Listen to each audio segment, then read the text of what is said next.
ലോകാരോഗ്യ സംഘടന ലിസ്റ്റഡ് ആണ് യഥാർത്ഥത്തിൽ ഹോമിയോപ്പതി. അതുകൊണ്ട് തന്നെ ഇന്ത്യയുടെ സംഭാവന എന്ന് വിളിക്കപ്പെടാവുന്ന ആയുഷിന്റെ ഭാഗമായിട്ടും ഹോമിയോപ്പതി അന്താരാഷ്ട്ര തലത്തിൽ വളർന്നു വരുന്നുണ്ട് എന്ന് നമുക്ക് എല്ലാവർക്കും അറിയാം. 20-ാം നൂറ്റാണ്ടിന്റെ തുടക്കത്തോടെയാണ് കേരളത്തിലും ഹോമിയോപ്പതിയുടെ പ്രചരണം സജീവമായിട്ടുണ്ടായത് എന്ന് ചരിത്രം രേഖപ്പെടുത്തിയിട്ടുണ്ട്. പ്രത്യേകിച്ച് 1920-ൽ തെക്കൻ തിരുവിതാംകൂറിൽ, ഒരുപക്ഷെ ഇപ്പോ കോവിഡ് അതിന്റെ ഏറ്റവും ഭീകര രൂപത്തിൽ ആഞ്ഞടിക്കുമ്പോൾ നമുക്ക് മറക്കാൻ കഴിയാത്ത നിരവധി അസുഖങ്ങൾ പിടികൂടപ്പെട്ടിരുന്ന ഒരു നാടായിരുന്നു കേരളം എന്ന് ചരിത്രത്തിന്റെ വഴികളിൽ എപ്പോഴെങ്കിലും നാം ഓർക്കാറുണ്ട്. അക്കാര്യത്തിൽ ഒരുപക്ഷെ കേരളത്തെ ഭീകരമായി പിടികൂടപ്പെട്ട നിരവധി അസുഖങ്ങൾ, പ്ലേഗ് ആണെങ്കിലും കൊളറയാണെങ്കിലും വസൂരിയാണെങ്കിലും, 1920-ൽ തെക്കൻ തിരുവിതാംകൂറിൽ പടർന്നു പിടിച്ച കോളറയെ നേരിടാൻ ഫലപ്രദമായി ഉപയോഗിക്കപ്പെട്ട അതോടുകൂടിയാണ് ഒരുപക്ഷെ തിരുവിതാംകൂറിലേക്ക്, പിന്നീട് കേരളമായി മാറിയപ്പോൾ കേരളത്തിലേക്ക് ഹോമിയോപ്പതി കടന്നു വന്നത് എന്നാണ് അതിന്റെ ചരിത്രം രേഖപ്പെടുത്തുന്നത്. 1943-ൽ പാസാക്കിയ മെഡിക്കൽ പ്രാക്ടീഷണേഴ്സ് ബില്ലിന്റെ ഭാഗമായിട്ടും ഹോമിയോപ്പതി നമ്മുടെ രാജ്യത്ത് ഉൾപ്പെട്ടു. 1953-ൽ തിരുവിതാംകൂറും കൊച്ചിയും ഒന്നു ചേർന്നപ്പോൾ തിരുകൊച്ചി മെഡിക്കൽ പ്രാക്ടീഷണേഴ്സ് ആക്ടിൽ മറ്റ് വൈദ്യവിഭാഗങ്ങളോടൊപ്പം തുല്യ പദവി നേടി ഹോമിയോപ്പതിക്ക് വരാൻ വേണ്ടി കഴിഞ്ഞു.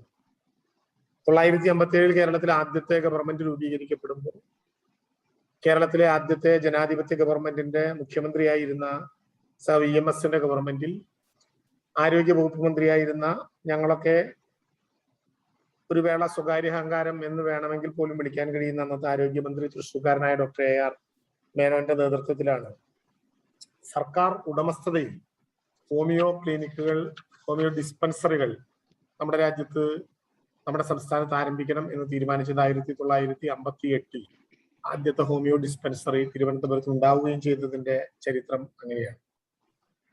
പിന്നീട് ഹോമിയോപ്പതി എല്ലാ പഞ്ചായത്തിലും ഹോമിയോ ഡിസ്പെൻസറികൾ എന്ന രൂപത്തിൽ വരണം എന്ന നയമുണ്ടായി. ആ നയം വരുന്നത് 1968-ലാണ്. എന്നാൽ ഹോമിയോപ്പതിക്ക് സ്വന്തമായിട്ടൊരു വകുപ്പും ഡയറക്ടറേറ്റും ഉണ്ടാകുന്നത് കേരളം ഇതപര്യന്തം കണ്ട ഏറ്റവും നല്ല മുഖ്യമന്ത്രി എന്ന് ചരിത്രത്തിന്റെ എല്ലാ വഴികളിലും രേഖപ്പെടുത്തിയ സർ അച്യുതമേനോൻ കേരളത്തിലെ മുഖ്യമന്ത്രിയായിരിക്കുന്നത് 1973-ലാണ്. ഹോമിയോപ്പതി ലളിതവും ശാസ്ത്രീയവും സമഗ്രവും പാർശ്വഫലങ്ങൾ ഇല്ലാത്തതും താരതമ്യേന ചെലവ് കുറഞ്ഞതുമായിട്ടുള്ള ചികിത്സാ രീതിയാണ് എന്ന് ലോകമാകമാനം ചർച്ച ചെയ്യപ്പെട്ട ഒരു ഘട്ടം നമ്മുടെ മുമ്പിലുണ്ട്. ഞാൻ ദീർഘമായ ഒരു വർത്തമാനത്തിലേക്ക് പോകുന്നില്ല.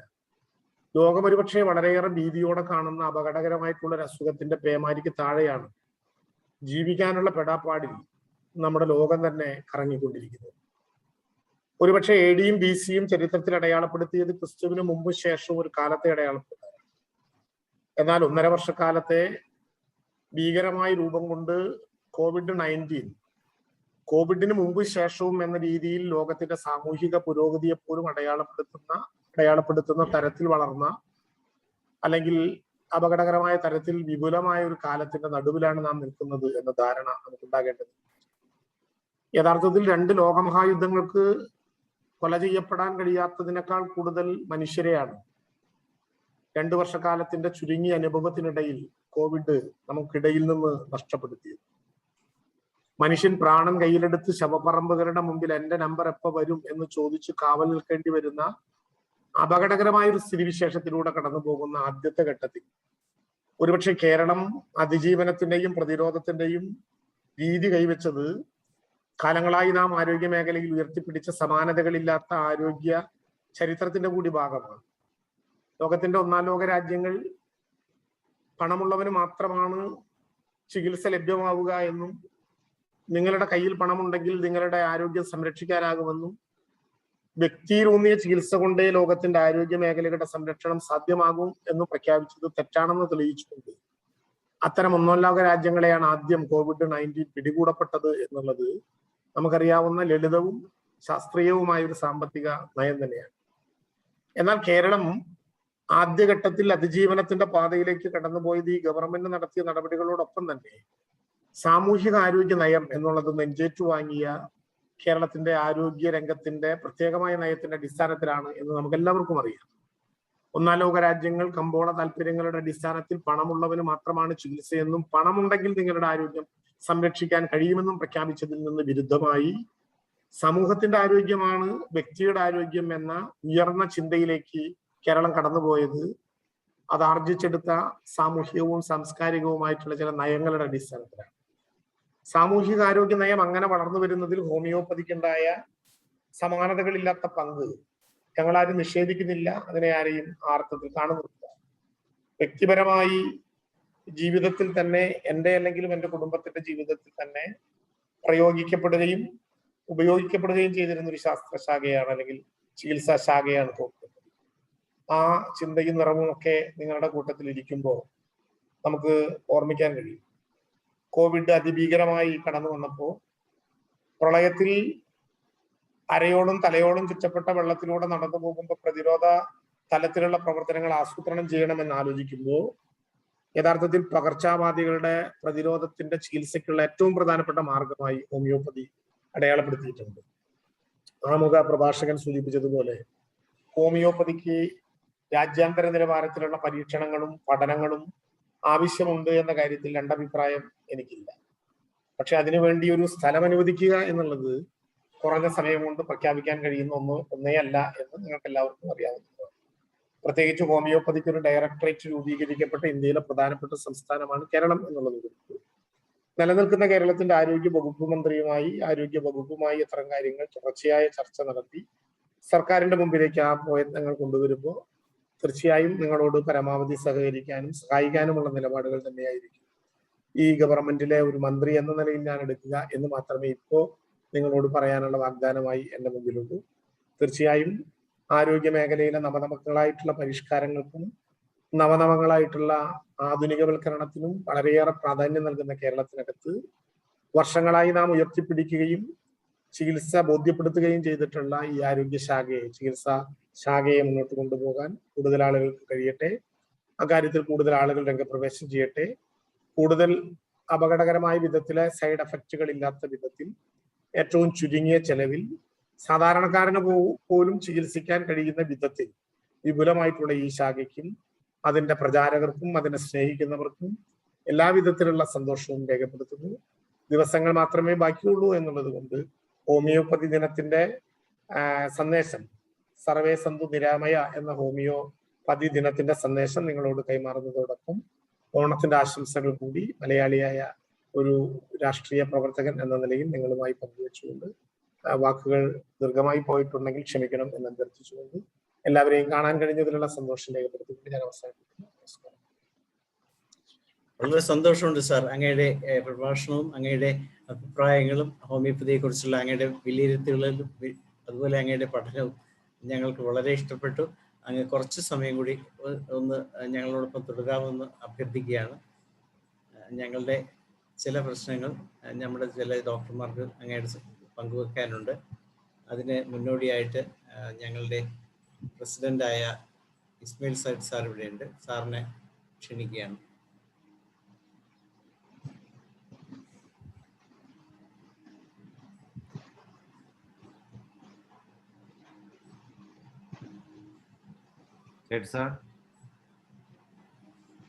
സാറിന് എന്തോ ഇല്ല, എനിക്ക് തടസ്സങ്ങളൊന്നുമില്ല. വേഗതയിലാക്കണമെന്നൊരു അഭ്യർത്ഥന മാത്രമേ ഉള്ളൂ. ഓഫീസിലാണ് നമ്മുടെ വൈസ് പ്രസിഡന്റായ ഷാജിക്കുട്ടി സംസാരിക്കാം. നമസ്കാരം സാർ, ഞാൻ ഫിലിപ്പീൻസിൽ നിന്നാണ് സാറിൻ്റെ അടുത്ത് സംസാരിക്കുന്നത്. ഈ സംഘടനയുമായിട്ട് വൈസ് പ്രസിഡന്റാണ്. ഇപ്പോൾ മലയാളിയാണെന്ന് ഭാഷ കൊണ്ട് സാറിന് മനസ്സിലാക്കാം. പിന്നെ ഏതാനും 1-2 കാര്യങ്ങൾ, വളരെ പ്രധാനപ്പെട്ട 2-3 കാര്യങ്ങൾ സാറിൻ്റെ ശ്രദ്ധയിൽപ്പെടുത്താൻ ഞാൻ ഈ അവസരം ഉപയോഗിക്കുകയാണ്. ഏറ്റവും പ്രധാനപ്പെട്ട കാര്യം, നമ്മുടെ ഹോമിയോപ്പതി പ്രതിരോധത്തിനും ചികിത്സയ്ക്കും, പ്രത്യേകിച്ച് ചികിത്സയ്ക്ക് ഇന്ന് ഈ കോവിഡ് ഉൾപ്പെട്ട വൈറൽ രോഗങ്ങൾക്ക് ഏറ്റവും ഫലപ്രദമായി പ്രതിരോധിക്കുന്നതിനും ചികിത്സിക്കുന്നതിനുമുള്ള ചികിത്സാ ശാസ്ത്രം ഹോമിയോപ്പതിയാണെന്ന് ഏറ്റവും വ്യക്തമായി അനുഭവിച്ചവർക്കും ഹോമിയോപ്പതി ഡോക്ടർമാരായ നമുക്കും നിസ്സംശയം പറയാൻ പറ്റും. അപ്പൊ അങ്ങനെ ഏറ്റവും ഫലപ്രദമായി ചികിത്സിക്കാൻ പറ്റുന്ന ചികിത്സാ ശാസ്ത്രത്തിന് ചികിത്സാ അനുമതി നിഷേധിച്ചിരിക്കുന്ന ഏക സംസ്ഥാനം കേരളമാണെന്ന് വളരെ സങ്കടത്തോടെ അങ്ങയുടെ ശ്രദ്ധയിൽപ്പെടുത്തുക.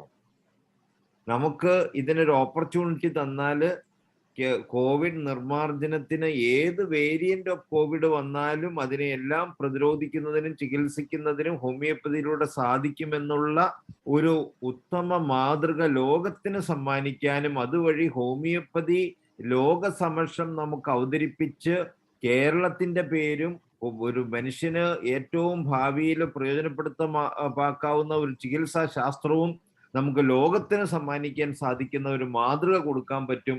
അതിന് കേരളം മുൻകൈയെടുത്താല് അത് ചരിത്രത്തിന്റെ താളുകളിൽ സ്വർണ്ണലിപികളെ രേഖപ്പെടുത്തുമെന്നുള്ള പ്രത്യേക കാര്യം സാറിന്റെ ശ്രദ്ധയിൽ കൊണ്ടുവരണം. അതിന് ഹോമിയോപ്പതിക്ക് എന്നും വലിയ സംഭാവനകൾ നൽകിയിട്ടുള്ള ഇടതുപക്ഷ മുന്നണി സർക്കാർ ഏറ്റവും പ്രാധാന്യം കൊടുക്കണം എന്ന് ഞാൻ വിനീതപൂർവ്വം ആവശ്യപ്പെടും. രണ്ടാമത്തെ കാര്യം സാറേ, ഇന്ന് നമ്മുടെ കോവിഡ് പ്രതിരോധം 99.3% എഫക്റ്റീവ്നെസ് കാണിച്ചിരിക്കുന്ന ഒരു research report central council of homoeopathy research നടത്തി കണ്ടെത്തിയിട്ട് അലമാരയ്ക്കുള്ളിൽ സൂക്ഷിച്ചിരിക്കുകയാണ് സാർ. ഈ റിപ്പോർട്ട് ഇപ്പൊ സ്ക്രീനിൽ കാണുന്ന 99.3% എഫക്റ്റീവ്നെസ് ഉള്ള ഈ റിപ്പോർട്ട് ഇത് അവതരിപ്പിച്ചത് central council of homoeopathy director general ആയിട്ടുള്ള ശ്രീ ഡോക്ടർ അനിൽകുമാർ സാറാണ് സാർ. ഇത് അദ്ദേഹം ഒരു ഹോമിയോ ഡോക്ടർമാർക്ക് കൊടുത്തിയ ഒരു സൂം മീറ്റിംഗിൽ കാണിച്ചതാണ്. പക്ഷെ ഈ റിപ്പോർട്ട് ഇന്നും വെളിയിൽ വന്നിട്ടില്ല സാർ. ഈ 99.3% എഫക്റ്റീവ് ആയിട്ടുള്ള ഈ പ്രതിരോധ മരുന്നിനെ വെളിയിൽ കൊണ്ടുവന്നാൽ മറ്റു പലർക്കും ദൂഷ്യം വരുമെന്നുള്ളത് കൊണ്ടാണോ ഇത് വരാത്തതെന്ന് അറിഞ്ഞുകൂടാ. എന്നാലും അനുഭവം വഴി നമുക്കെല്ലാം ബോധ്യമുള്ള ഈ അവസ്ഥയാണ്. അപ്പൊ ഈ അവസ്ഥ നമുക്ക് നമ്മുടെ മുന്നിലിരിക്കെ ഇന്ന് നമ്മുടെ നാട്ടില് വെളിയിൽ ഇറങ്ങണമെങ്കിൽ വാക്സിൻ സർട്ടിഫിക്കറ്റ് മാത്രം മതി എന്ന രീതിയിലുള്ള ഒരു ഓർഡർ ഗവൺമെന്റിന്റെ ഭാഗത്ത് വന്നിരിക്കുന്നതിന്റെ കൂടെ ഹോമിയോ ഇമ്മ്യൂൺ ബൂസ്റ്റർ സർട്ടിഫിക്കറ്റിനും അല്ലെങ്കിൽ പ്രതിരോധ മരുന്ന് കഴിക്കുന്നവർക്കും ഹോമിയോ ഡോക്ടർമാർ കൊടുക്കുന്ന സർട്ടിഫിക്കറ്റും വാലിഡിറ്റി വരുന്ന രീതിയിൽ ഹോമിയോ ഡിപ്പെൻഡ് ചെയ്യുന്നവരെ സംരക്ഷിക്കാൻ ഗവൺമെന്റ് ഇന്ന് ഇന്ത്യയിലെ ഹോമിയോപ്പതി ഏറ്റവും പ്രാബല്യത്തിലുള്ള സംസ്ഥാനം എന്നുള്ള നിലയിൽ കേരള സംസ്ഥാന ഗവൺമെന്റ് അതിന് എല്ലാ നിയമസാധുതയും നൽകണമെന്ന് രണ്ടാമതായിട്ട് ബഹുമാനപ്പെട്ട മിനിസ്റ്ററുടെ ശ്രദ്ധയിൽപ്പെടുത്തുകയാണ്.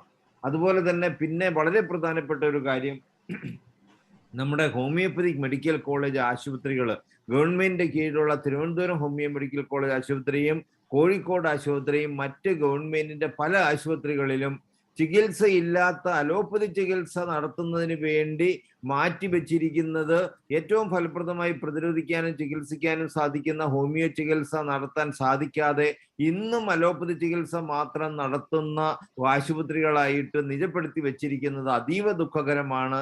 സാധാരണക്കാർക്ക് വളരെ ബുദ്ധിമുട്ടുണ്ടാക്കുന്നതാണ്. അത് എത്രയും പെട്ടെന്ന് ഹോമിയോ മെഡിക്കൽ കോളേജുകൾക്കും ഹോമിയോ ഡിപ്പാർട്ട്മെന്റിനും വിട്ടുകൊടുത്ത് അവിടെ ഹോമിയോപ്പതി ചികിത്സ നടത്തുന്നതിനുള്ള സൗകര്യങ്ങൾ ഒരുക്കി തന്ന് സാധാരണ ജനങ്ങൾക്ക് അത് പ്രയോജനപ്രദമാക്കുന്നത് മൂന്നാമത്തെ ആയിട്ട് ബഹുമാനപ്പെട്ട മന്ത്രിയുടെ സമക്ഷം നമ്മൾ വളരെ വിനീതമായിട്ട് ആവശ്യപ്പെടുന്നു. അതുപോലെ തന്നെ നമ്മുടെ ഗവൺമെന്റ് ഹോമിയോ ഡിസ്പെൻസറികളിലെ ഹോമിയോ ഡോക്ടർമാരെ എക്സ്ട്രാ ഡ്യൂട്ടി ആയിട്ട് ഈ CFLTCകളിൽ അലോപ്പതി ചികിത്സ നടത്തുന്ന ആശുപത്രികളിൽ ഡെപ്യൂട്ടേഷനിൽ വിടുവാണ്. അതുവഴി നമ്മുടെ ഗവൺമെന്റ് ഹോമിയോ ഡിസ്പെൻസറികളുടെ പ്രവർത്തനം മുടക്കം വരികയും മാത്രമല്ല ആ കോവിഡ് സെന്ററുകളിൽ പ്രവർത്തിച്ച് വന്നാൽ പിന്നെ അവർ ക്വാറന്റൈൻ വരുന്നതുകൊണ്ട് വളരെ നാളുകൾ ഗവൺമെന്റ് ഹോമിയോ ആശുപത്രികളിലും ഡിസ്പെൻസറികളിലും പ്രവർത്തിക്കാൻ പറ്റാത്ത ഒരവസ്ഥ വരുന്നുണ്ട്. ഈ സ്ഥിതിവിശേഷങ്ങളെല്ലാം മാറ്റി നമുക്ക് ഹോമിയോ ചികിത്സ സാധാരണ ജനങ്ങൾക്ക് ഗവൺമെന്റ് ഡിസ്പെൻസറികളിലൂടെയും ആശുപത്രികളിലൂടെയും ഹോമിയോ മെഡിക്കൽ കോളേജ് ആശുപത്രികളിലും ലഭ്യമാക്കാൻ എത്രയും പെട്ടെന്ന് സത്വര നടപടികൾ ലഭ്യമാക്കണമെന്ന് ഈ 3 കാര്യങ്ങൾ വളരെ ഏറ്റവും പ്രാധാന്യമുള്ളതാണ്. അത് സാറിന്റെ ശ്രദ്ധയിൽപ്പെടുത്തുകയാണ്. സാർ അത് എത്രയും പെട്ടെന്ന് ബഹുമാനപ്പെട്ട മന്ത്രിയുടെയും മന്ത്രിസഭയുടെയും വേണ്ടപ്പെട്ട അധികാരികളുടെ എല്ലാം മുന്നിൽ സമർപ്പിച്ച് ഞങ്ങൾക്ക് നേടിത്തരണമെന്ന് പൊതുജന താല്പര്യാർത്ഥം സാറിന്റെ മുന്നിൽ അവതരിപ്പിക്കുകയാണ്. ഇത്രയാണ് എനിക്ക് പറയാനുള്ളത് സാർ. ധനേഷ് ഡോക്ടർ. വളരെ സന്തോഷമുണ്ട് ഷൈജ് ഡോക്ടർ പറഞ്ഞതിൽ. എന്തായാലും മിനിസ്റ്റർക്ക് പോകാൻ ധൃതിയുള്ള ഒരു സാഹചര്യമുണ്ട്. സാറിന് 9:30 വീണ്ടും ഒരു വെബിനാർ കൂടെ പങ്കെടുക്കേണ്ടതായിട്ടുണ്ട്. അതുകൊണ്ട് തന്നെ Abdul Latheef sir hand raise ചെയ്തിട്ടുണ്ട്. സാറ് നമ്മുടെ ഒരു കോഴിക്കോട് മെഡിക്കൽ കോളേജിൽ നിന്ന് റിട്ടയർ ചെയ്ത പ്രിൻസിപ്പളാണ്. സാറിന് സംസാരിക്കാം. സാറിന് അതുകൂടെ തന്നെ വോട്ട് ഓഫ് താങ്ക്സ് കൂടെ പറയാം. കാരണം നമുക്ക് മിനിസ്റ്റർക്ക് പറയാനുള്ള കാര്യങ്ങൾ കൂടെ കേട്ടതിന് ശേഷം വോട്ട് ഓഫ് താങ്ക്സ് പറഞ്ഞ് പിരിയാം. ബഹുമാനപ്പെട്ട മന്ത്രിക്ക് നമസ്കാരം. വളരെ സന്തോഷമുണ്ട് സാർ. പ്രത്യേകിച്ച് തൃശ്ശൂരിനെ പ്രതികരിച്ച് അവിടെ 2 പ്രധാന സ്ഥാപനങ്ങൾ, നമ്മുടെ അഗ്രികൾച്ചർ യൂണിവേഴ്സിറ്റി, വെറ്റിനറി കോളേജ്, അതുപോലെ തന്നെ മ്യൂസിയം, സാറിൻ്റെ സ്വപ്ന സദൃശമായ ഒരു സ്ഥാപനമായിട്ട് വളർന്നു വരുന്നതിൽ ഞങ്ങൾക്ക് പ്രത്യേകിച്ച് വളരെ സന്തോഷമുണ്ട് സാർ. മ്യൂസിയം കാണാൻ വലിയ വലിയ ആഗ്രഹങ്ങളുള്ള വ്യക്തി കൂടിയാണ്. അപ്പോൾ നമുക്കിപ്പോൾ ഒരു 300 ഏക്കർ സ്ഥലത്ത് കിട്ടുന്നത് വെച്ചാൽ വലിയൊരു ഭാഗ്യം തന്നെയാണ്. അവിടെ നമ്മൾ ഒരു എക്കോ ഫ്രണ്ട്ലി മ്യൂസിയം തന്നെ നടപ്പിലായാൽ എന്താന്നുള്ള അങ്ങയുടെ സങ്കല്പത്തിൽ ഞങ്ങൾ യോജിക്കുന്നുണ്ട് സാർ. അപൂർവങ്ങളായ ചില വൃക്ഷങ്ങൾ, നമ്മുടെ നാടിൽ നിന്ന് എക്കാലത്ത് മറഞ്ഞുപോയ ചില വൃക്ഷങ്ങൾ, ഉദാഹരണമായിട്ട് ഇലിപ്പ, മരോട്ടി, അതുപോലെ നല്ല ആകർഷണമായ ഒരു മരത്തിന്റെ പേരാണ് DBDB. അതുപോലെ തന്നെ അലങ്കാര വൃക്ഷങ്ങൾ അനവധി, വേറെ ഔഷധ വൃക്ഷങ്ങൾ, ഇതൊക്കെ നമ്മുടെ ഈ ഭാഗത്ത് പ്രത്യേകിച്ച് തൃശ്ശൂർ ജില്ലയ്ക്ക് ആവശ്യമുള്ളതാണ്. കാരണം അത്രയ്ക്ക് വൈദ്യശാലകളും ഉത്തരവാദപ്പെട്ട സ്ഥാപനങ്ങളൊക്കെ ഉണ്ട്. അതുപോലെ തന്നെ നമ്മുടെ അഗ്രികൾച്ചർ യൂണിവേഴ്സിറ്റി, അതിനോടനുബന്ധിച്ചിട്ട് വലിയ വലിയ വൃക്ഷങ്ങൾ, അല്ലെങ്കിൽ മറ്റേ ഈ ആഹാരത്തിന് ഉള്ള ഉൽപ്പന്നങ്ങൾ ഉണ്ടാക്കുന്നത്, ചെറിയ തോതിലുള്ള വെറുതെ പച്ചക്കറികൾ മാത്രമല്ല അവിടെ ഉൽപ്പാദിപ്പിക്കുന്നത്.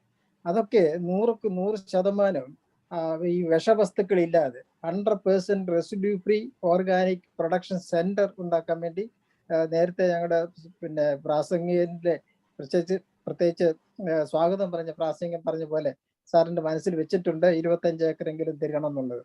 അതുപോലെ നമ്മുടെ ആരോഗ്യവകുപ്പ് മന്ത്രിയുമായിട്ട് ചേർന്നിട്ട് ഒരു വിഷമില്ലാത്ത ആഹാരങ്ങൾ, ഭക്ഷണമാണ് മരുന്ന്, ഈ 3 സങ്കല്പങ്ങളിലും കൂടി അങ്ങയുടെ മനസ്സിൽ ഉണ്ടെന്നുള്ള കാര്യം ഞാൻ ഉറപ്പിച്ച് പറയുന്നുണ്ട്. അതിന് സഹകരിക്കാൻ വേണ്ടി ഞാൻ അതിന് തയ്യാറാണ്. കാരണം ഏതാണ്ട് ഒരു 100 കോടി വൃക്ഷത്തൈകൾ കേരളത്തിൽ നട്ടുപിടിപ്പിച്ച് അത് സംരക്ഷിക്കാനുള്ള പ്രഖ്യാപനമൊക്കെ ഞാൻ നടത്തിയിട്ടുണ്ട്. തീർച്ചയായിട്ടും ഞങ്ങളുടെ എല്ലാവരും സഹകരണത്തോടുകൂടി അങ്ങേക്ക് ഞങ്ങളുടെ വലം കൈയായിട്ട് നിൽക്കാനും ഞങ്ങൾ അങ്ങയോടൊപ്പം വലം കൈയാ നിൽക്കാനും ആഗ്രഹിച്ചുകൊള്ളുന്നു.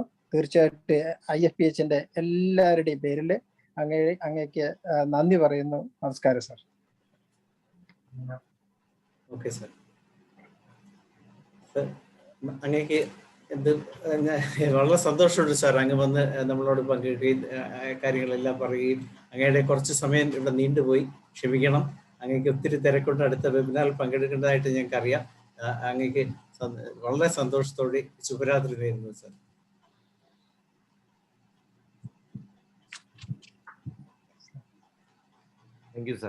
മനോഹരന് പ്രത്യേക നന്ദി. പ്രത്യേകം ക്ഷണിച്ചുകൂടെ കൊണ്ടുവന്നതിന് നിങ്ങളുടെ പ്രവർത്തന മണ്ഡലം ഇനിയും മുന്നോട്ട് പലതും കാഴ്ചവെക്കണമെന്ന് അഭ്യർത്ഥിക്കാം. എന്തായാലും സാർ ഇവിടെ വന്നു, നമ്മളോടൊക്കെ സംവാദിച്ചു. നമുക്ക് അത്യാവശ്യമുള്ള കാര്യങ്ങളൊക്കെ പറയാനായി. പിന്നെ ചെറിയ ചെറിയ പാകപ്പിഴകളൊക്കെ ഉണ്ടായി. എന്തായാലും കുഴപ്പമില്ലാതെ കാര്യങ്ങളൊക്കെ അവതരിപ്പിച്ചു എല്ലാം. സാറ് എന്തായാലും നമുക്കിനി ആരോഗ്യമന്ത്രിയുമായിട്ട് ബന്ധപ്പെട്ട് നമ്മൾ ഈ പറഞ്ഞ കാര്യങ്ങളുമായിട്ട് മുന്നോട്ട് പോയാൽ ഉറപ്പായിട്ടും ഈ മന്ത്രിസഭയുടെ ഒരു നല്ല സ്റ്റെപ്പായിട്ട് തന്നെ നമുക്ക് ഈ പറഞ്ഞ റിസർച്ച് നേടാനാവും. എന്തായാലും അത് അപ്പൊ സ്വാഭാവികമായിട്ടും ചോദിക്കാവുന്ന ഒരു ചോദ്യം, ഇവിടെ ഒരെണ്ണം കോട്ടയത്തുണ്ടല്ലോ എന്ന്, അത് സെൻട്രൽ ഗവൺമെന്റിന്റെയാണ്. നമുക്ക് കേരള ഗവൺമെന്റിനും ഒരെണ്ണം തുടങ്ങേണ്ടത് ആവശ്യമാണെന്ന് ഈ കോവിഡ് നമ്മൾ ഇവിടെ പ്രൂവ് ചെയ്ത് കഴിഞ്ഞൊരു കാര്യമാണ്. എന്തായാലും സേഠ് സാറിന് തുടരാം.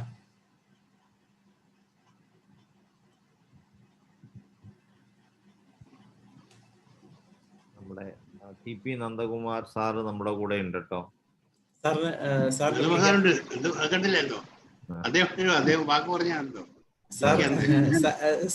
നന്ദകുമാർ സാറിന് സംസാരിക്കാം.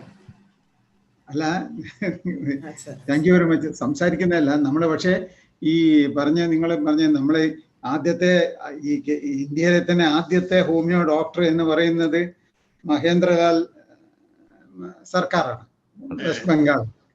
അവിടുന്ന് നമ്മള് ഏതാണ്ട് ഇനിയിപ്പോ 2 ലക്ഷത്തോളം ഹോമിയോ ഡോക്ടർമാർ രജിസ്റ്റർ ചെയ്തിട്ടുണ്ട്. ഏതാണ്ട് 12,000 ഡോക്ടേഴ്സ് ഒരു വർഷം വരുന്നുണ്ട്, ജോയിൻ ചെയ്യുന്നുണ്ട്. പക്ഷെ ഇത്രയും ഉണ്ടായിട്ടും നമ്മൾ ജനങ്ങളിലേക്ക് ഇനിയും എത്തിച്ചേരാനും ഇത് പോപ്പുലറൈസ് ചെയ്യാനുള്ള ഒരു ശക്തമായ ഫോഴ്സ് ആയിട്ടും വരണം ഈ സംഘടന, എങ്കിലേ ഇത് മുന്നോട്ട് കൊണ്ടുപോകാൻ പറ്റുള്ളൂ. ഓഫ് കോഴ്സ് റിസർച്ച് ഒരു വളരെ പ്രധാനപ്പെട്ട കാര്യമാണെങ്കിൽ തന്നെ നമ്മൾ ഇത് കൊണ്ടുവരണം. അതിന് എല്ലാ തലത്തിലുള്ള ലോബിയിങ് എന്നുള്ള അമേരിക്കൻ ടേമാണ് വാസ്തവത്തിൽ. പക്ഷെ നമുക്കിവിടെ ഉപയോഗിക്കാം. ഇവിടെ അത് സാധാരണ കേൾക്കാറില്ല, പറയാറില്ല. അതൊരു ചീത്ത പ്രവൃത്തിയായിട്ടാണ് ഇവിടെ. പക്ഷെ ഞാൻ പറയുന്നത് നമ്മൾ വളരെയേറെ ഫോറംസ് ഉണ്ട്. ഇപ്പൊ ആയുഷിന്റെ തന്നെ പല പ്രോജക്ട്സുകളുണ്ട്, ആയുഷിന്റെ ഗവൺമെന്റ് ഓഫ് ഇന്ത്യയുടെ. അത് നമ്മൾ ഇവിടെ കൊണ്ടുവരണം. അതിനുള്ള കണ്ടമാനം ഫണ്ട് ഉണ്ടെന്നാണ് ഞാൻ മനസ്സിലാക്കുന്നത്. പക്ഷെ ഇവിടുന്ന് അതിന് പറ്റിയ പ്രൊപ്പോസൽസ് കൊടുക്കാനും അത് ഫോളോ അപ്പ് ചെയ്ത് കിട്ടാനുമുള്ള ശ്രമം നടക്കുന്നില്ല. പിന്നെ കോട്ടയത്തുള്ള ഗവൺമെന്റ് ഓഫ് ഇന്ത്യയുടെ റിസർച്ച് സെന്റർ ഉണ്ട്, അവിടെ ഈ പ്രവർത്തനമൊക്കെ മന്ദീഭവിച്ചിരിക്കുകയാണെന്നാണ് ഞാൻ മനസ്സിലാക്കുന്നത്. കുറ്റം കൊണ്ടല്ല, പക്ഷെ അത്തരം കാര്യങ്ങൾ നമ്മൾ മുൻകൈ എടുക്കണം. പിന്നെ ഇപ്പം ബഹുമാനപ്പെട്ട മിനിസ്റ്റർ പറഞ്ഞ കാര്യങ്ങൾ വളരെ വളരെ നമ്മളിപ്പോൾ ഈ പറഞ്ഞ പോയിന്റ്സ് ബഹുമാനപ്പെട്ട ആരോഗ്യമന്ത്രിയെ കണ്ട് നേരിട്ട് കൊടുക്കുകയും ഇത് ക്യാബിനറ്റിൽ ഒരു ചർച്ചാ വിഷയമായിട്ട് വരികയും ചെയ്തെങ്കിൽ മാത്രമേ ഇത് സർക്കാർ കാര്യം മുന്നോട്ട് നീങ്ങുള്ളൂ. അല്ലെങ്കിൽ ഇതിങ്ങനെ എല്ലാവരും സംസാരിക്കും, nobody is responsible, nobody will take care of it, so nothing will happen. ഇതാണ് നമ്മുടെ സാധാരണ ഒരു ഗവൺമെന്റ് സിസ്റ്റത്തിന്റെ. അപ്പൊ അതിനൊരു മാറ്റം വരുത്താൻ ഇതിനായിട്ട് ഫോളോ ചെയ്യാൻ ഒരു കോർ കമ്മിറ്റി ഉണ്ടാക്കണം. എനിക്ക് തോന്നുന്നു ഉണ്ടാവുമായിരിക്കും. അപ്പൊ അവരുടെ തന്നെ അവർക്ക് അതിനുള്ള ഒത്താശകളും ചെയ്തു കൊടുത്ത് ഒരു ഇത് ചെയ്ത് ഇവരെ പോയി ചെയ്തെങ്കിൽ മാത്രമേ നമുക്കിത് മുന്നോട്ട് കൊണ്ടുപോകാൻ പറ്റുന്നുള്ളതാണ് എൻ്റെ ഒരു അഭിപ്രായം. അപ്പൊ ഇതിന് എന്നെ കൊണ്ട് ചെയ്യാൻ പറ്റുന്നതൊക്കെ ഞാൻ ചെയ്തുതരാം. എനിക്ക് കുറേയേറെ ഫോറംസ് ഉണ്ട്. ഈവൻ നമ്മൾ ലയൺസ് ക്ലബിന്റെ പ്രസിഡന്റൊക്കെ ഉണ്ട്. ഞാൻ ലയൺസ് ക്ലബ്ബുകാർ നിങ്ങളുടെ കുറേ പേർക്ക് ഇത് പ്രിവെന്റീവ് മെഡിസിൻ വാങ്ങിച്ചു കൊടുത്തിട്ടുണ്ട്. അതിന് നല്ല ഫലവും കിട്ടിയിട്ടുണ്ട്. അപ്പൊ അങ്ങനെ ഉള്ള കാര്യങ്ങൾക്കൊക്കെ ചെയ്യാൻ ഞാൻ എന്നും നിങ്ങളുടെ കൂടെ ഉണ്ടാവും. എനിക്ക് ഇത്രേ പറയാനുള്ളത്. Thank you. മിനിസ്റ്റർ ഞങ്ങൾ നേരത്തെ പറഞ്ഞിട്ടുണ്ടായിരുന്നു. മിനിസ്റ്റർ ജോയിൻ ചെയ്ത് 3rd day 4th day ഞങ്ങൾ അവരെ കാണാൻ സാധിച്ചു. എല്ലാ കാര്യങ്ങളും സംശുദ്ധമായി പറഞ്ഞിട്ടുണ്ട്. പക്ഷെ ഇന്നുവരെ ഒരു ചലനം ഉണ്ടായില്ല എന്നുള്ളതാണ് സത്യം. അതാണ് ഞാൻ പറഞ്ഞത്. ഈ മിനിസ്റ്റർമാരെല്ലാം കയറി പറയും. നമ്മുടെ ജനാധിപത്യം എന്ന് പറഞ്ഞാൽ ജനങ്ങൾക്കുള്ള ആധിപത്യം. ക്വാറന്റൈൻ സമയമായതുകൊണ്ട് പഴയ പോലെ സ്വതന്ത്രമായിട്ട് കയറി ചെല്ലാൻ പറ്റുന്നില്ല. അത് വേണ്ട. അതെ, അത് വേണ്ട. പക്ഷെ നമുക്കത് നമ്മൾ അങ്ങനെ പറഞ്ഞില്ല. അവരുടെ ഓഫീസിൽ പോകാനാണ് ഇപ്പം വലിയ റെസ്ട്രിക്ഷൻ. വീട്ടിൽ പോയെങ്കിൽ കാണണം. നമ്മൾ ഇവരെ പെസ്റ്റർ ചെയ്തെങ്കിൽ മാത്രമേ കാര്യം നടക്കുള്ളൂ. അല്ലെങ്കിൽ നമ്മൾ ഇങ്ങനെ എല്ലാവരും സംസാരിക്കും. Everybody think somebody will do it, but nobody will do it. അതാണ് എൻ്റെ ഒരു ചെറിയ സജഷൻ.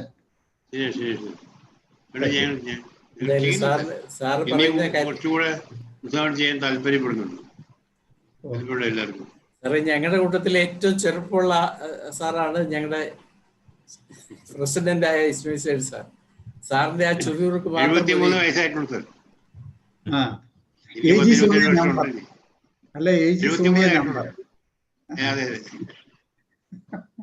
അത് നമ്മളെ കൂട്ടത്തില് 30 വയസ്സുള്ള ആൾ 70 വയസ്സിൽ പെരുമാറുന്നുണ്ട്. 70 വയസ്സുകാരൻ 30-കാരന്റെ ചുരുക്കൂടെ ചെയ്യുന്നുണ്ട്. So age is only A number.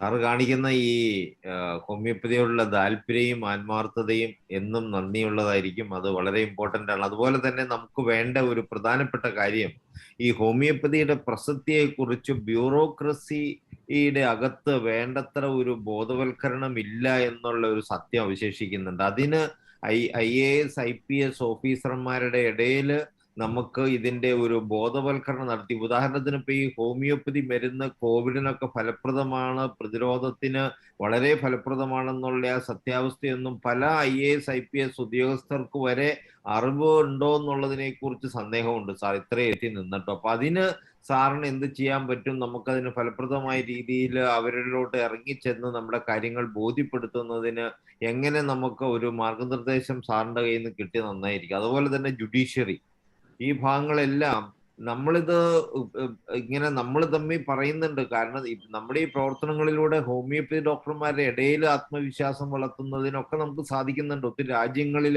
Homeopathy ഡോക്ടർമാരെ ഉത്തേജിപ്പിച്ചു കൊണ്ടുവരുന്നതിനും ഒത്തിരി ഇൻസ്പിറേഷൻ കൊടുക്കുന്നതിന് നമുക്ക് സാധിച്ചിട്ടുണ്ട്. പക്ഷേ കേരളത്തിൽ തന്നെ ഇനിയും നമ്മൾ ഒത്തിരി മുന്നോട്ട് പോകേണ്ടതുണ്ട്. പ്രത്യേകിച്ച് IAS IPS IFS ഉദ്യോഗസ്ഥരുടെ ഇടയിലുള്ള നമ്മുടെ ആ ഒരു ജ്ഞാനം വർദ്ധിപ്പിക്കുക എന്നുള്ളത് പലപ്പോഴും ഈ അലോപ്പതിയുടെ material science research methodology base ചെയ്തുള്ള കാഴ്ചപ്പാടിലൂടെ അവരുടെ റിസർച്ചും നമ്മുടെ റിസർച്ചും ഒക്കെ വളരെ വ്യത്യാസമുണ്ടെന്നിരിക്കെ ആ ഒരു കാഴ്ചപ്പാടിലൂടെയൊക്കെ നമ്മളെ കാണുമ്പോൾ ഒത്തിരി ക്വസ്റ്റ്യൻസ് നമ്മളുടെ നേരെ അവർ എറിയുന്നുണ്ട്, സംശയത്തോടെ ദൃഷ്ടിക്കുന്നുണ്ട്. അതൊക്കെ നമുക്ക് മാറ്റിയെടുക്കാൻ പറ്റും. പക്ഷെ അത് അവരോടൊരു നേരിട്ട് സംവാദം നടത്തുന്നതിലൂടെ മാത്രമേ നമുക്ക് സാധ്യമാവുള്ളൂ. അതിനെ എന്ത് ചെയ്യാൻ പറ്റും എന്നുള്ള കാര്യങ്ങൾ സാറ് നമ്മളെ ഉപദേശിച്ച നന്നായിരിക്കും. സാറിന്റെ വിലപ്പെട്ട അഭിപ്രായങ്ങൾ നമുക്കത് നടത്താൻ പറ്റും.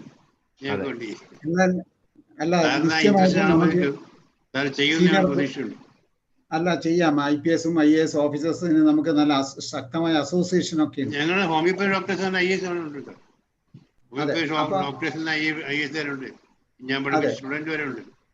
അതെ, അപ്പൊ അവരുടെ അടുത്തൊക്കെ നമുക്ക് ഈ പറഞ്ഞ പോലെ കാര്യങ്ങൾ പറയാനും പിന്നെ ഡിസിഷൻ മേക്കേഴ്സിന്റെ അടുത്ത് നമ്മൾ എത്തണം. വെറുതെ നമ്മൾ ലോകം മുഴുവൻ പോയി പ്രസംഗിച്ചിട്ട് കാര്യമില്ല. ഡിസിഷൻ മേക്കിംഗ്, ഇപ്പൊ ഹെൽത്ത് സെക്രട്ടറി, അതുപോലെ തന്നെ DHS ഒക്കെ ഒരു സൈഡിൽ കമേഴ്ഷ്യലൈസ് ചെയ്തുകൊണ്ടാണ് അലോപ്പതി ഇങ്ങനെ കയറി പോകുന്നത്. അലോപ്പതിയുടെ ഏറ്റവും വലിയ അഡ്വാൻറ്റേജ് കമേഴ്ഷ്യലൈസേഷൻ ചെയ്തു. അവർക്കുള്ള മാർക്കറ്റിംഗ് സ്ട്രാറ്റജി നമുക്കില്ല. Because they are pumping in tons of rupees ആണ് അവർ പമ്പ് ചെയ്യുന്നത്. അതിന് ഹോമിയോന് പറ്റില്ല. അപ്പൊ നമ്മള് അവരുടെ പറ്റുന്നില്ല. അതെ, നിങ്ങളെ അത് കമ്പാരിസൺലി ഇറ്റ് ഈസ് എ പെറ്റൻസ് നമ്മൾ പറയും, നാണയമാണങ്ങൾ. അത് പക്ഷെ നമുക്ക് ഹെൽത്ത് സെക്രട്ടറി തലത്തില് അവര് they will refuse to listen എന്നുള്ളതാണ് ഒരു യാഥാർത്ഥ്യം. അവര് they have got a mental block. ഇതെന്തോ ഒന്നുമല്ല, ഇത് ശാസ്ത്രമല്ല, ഒന്നുമല്ല, ഇത് is a peculiar thing promoted by some people. അതേ സമയത്ത് അലോപ്പതി മെഡിസിന് പ്രധാനമായത് ഒന്നിനും ചികിത്സയില്ല. But even then they are treating. ഇപ്പൊ കോവിഡിന് എന്ത് ട്രീറ്റ്മെന്റ് ആണ്? ഇല്ല. കാർഡിയക് അറസ്റ്റിന് എന്താ ട്രീറ്റ്മെന്റ്? ഇല്ല. ബൈപ്പാസ് ചെയ്യുമ്പോൾ കിഡ്നി ഫെയിലറിന് എന്താ ഉള്ളത്? ഡയബറ്റിക്കിന് എന്താ ഉള്ളത്? ഒന്നുമില്ല. ഇവർക്ക് ട്രീറ്റ്മെന്റ് ഒന്നുമില്ല. But they treat. അതാണ് എന്റെ കാര്യം. They once a patient always a patient എന്നാണ് അലോപ്പതിയുടെ ശാസ്ത്രം തന്നെ ബേസിക് ആയിട്ട്. ഒരാളെ കിട്ടിയാൽ അയാളെ ആദ്യം ഇപ്പൊ ഡയബറ്റിക് പേഷ്യന്റ് ആണെങ്കിൽ ആദ്യം ടാബ്ലറ്റ് കൊടുക്കുക, അതിന്റെ ഡോസേജ് കൂട്ടുക, പിന്നെ ഇഞ്ചെക്ട് ചെയ്യുക, പിന്നെ ഇൻസുലിൻ അടിക്കുക. ഇങ്ങനെ കൂട്ടി അവനെ ഒരു മഹാരോഗിയാക്കും. ഈ കണ്ടിന്യൂസ് ആയിട്ട് ഒന്നും വേണ്ട. നമ്മുടെ ഈ സ്റ്റാറ്റിൻ എന്ന് പറയുന്ന ഗുളിക സാധാരണ കൊളസ്ട്രോളിന് എല്ലാവർക്കും കൊടുക്കുന്നതാണ് സ്റ്റാറ്റിൻ. പക്ഷെ സ്റ്റാറ്റിൻ വാസ്തവത്തിൽ സ്റ്റാറ്റിൻ കഴിച്ച 5 വർഷം കഴിച്ച എല്ലാവർക്കും ഡയബറ്റിക്കും ആവും, അവർക്ക് മസ്കുലർ ക്രാമ്പും വരും. അത് ഡെഫിനറ്റ് ആണ്. അത് പക്ഷെ എന്നിട്ടും ജനം because it is 36,000 crore business in the world. 36,000 കോടിയുടെ ബിസിനസ് ആണ് ഇത് സ്റ്റാറ്റിൻ. ഇത് കഴിക്കുന്നുണ്ട്, ഒരു കാര്യമില്ല. സ്റ്റാറ്റിൻ പിന്നെ cholesterol is not a reason for cardiac arrest എന്ന് കാർഡിയക് ഡിസീസ് എന്നുള്ള ഹാർവർഡ് യൂണിവേഴ്സിറ്റി പബ്ലിഷ് ചെയ്ത് കഴിഞ്ഞു. It has been removed from the naughty list of cardiac problems. പക്ഷെ ഇത് they will refuse to publish it കാരണം it's a market. ഇങ്ങനെയാണ് ഓരോ കാര്യത്തിൻ്റെയും. അപ്പൊ അതിന് പകരമായി നമ്മൾ വ്യാപകമായിട്ട്, ഞാൻ പറയുന്ന പഞ്ചായത്ത് ലെവലിൽ, കട്ടിംഗ് എഡ്ജ് ലെവലിൽ നമ്മൾ ഒരു 2 or 3 പഞ്ചായത്ത് അഡോപ്റ്റ് ചെയ്ത്, ഇവിടെ കുറെ വട്ടിയൂർക്കാവിലൊക്കെ കൊടുത്തെന്ന് ഞാൻ മനസ്സിലാക്കി. അപ്പൊ അതുപോലുള്ള അഡോപ്റ്റ് ചെയ്ത് നമ്മൾ പോയി കൊടുക്കണം ഇവർക്ക്. അതിനുള്ളൊരു സ്പോൺസർഷിപ്പ് വാങ്ങിക്കണം. നമുക്ക് എല്ലാം വില കുറവാണെങ്കിൽ ഇത് എല്ലാവർക്കും ഫ്രീ ആയിട്ട് കൊടുക്കാൻ പറ്റില്ല. അതിന് ഗവൺമെന്റ് തരണം. ആയുഷിന്റെ പ്രോജക്ട്സ് ഉണ്ട്, അത് നമുക്ക് പ്രോജക്ട് റിപ്പോർട്ട് കൊടുത്ത് നമുക്ക് തരും. റിസർച്ചിന് അവർ കൊടുക്കുന്നുണ്ട്. പക്ഷെ അതൊന്നും ശരിക്കും ഉപയോഗിക്കുന്നില്ല എന്നാണ് എനിക്ക് തോന്നുന്നത്. അത് നമുക്ക് ഉപയോഗിക്കാവുന്നതാണ്. അപ്പൊ അങ്ങനെ ചെയ്തു കഴിഞ്ഞാൽ നമുക്ക് വി ക്യാൻ ഡു വണ്ടേഴ്സ് എന്നാണ് എൻ്റെ ഒരു അഭിപ്രായം.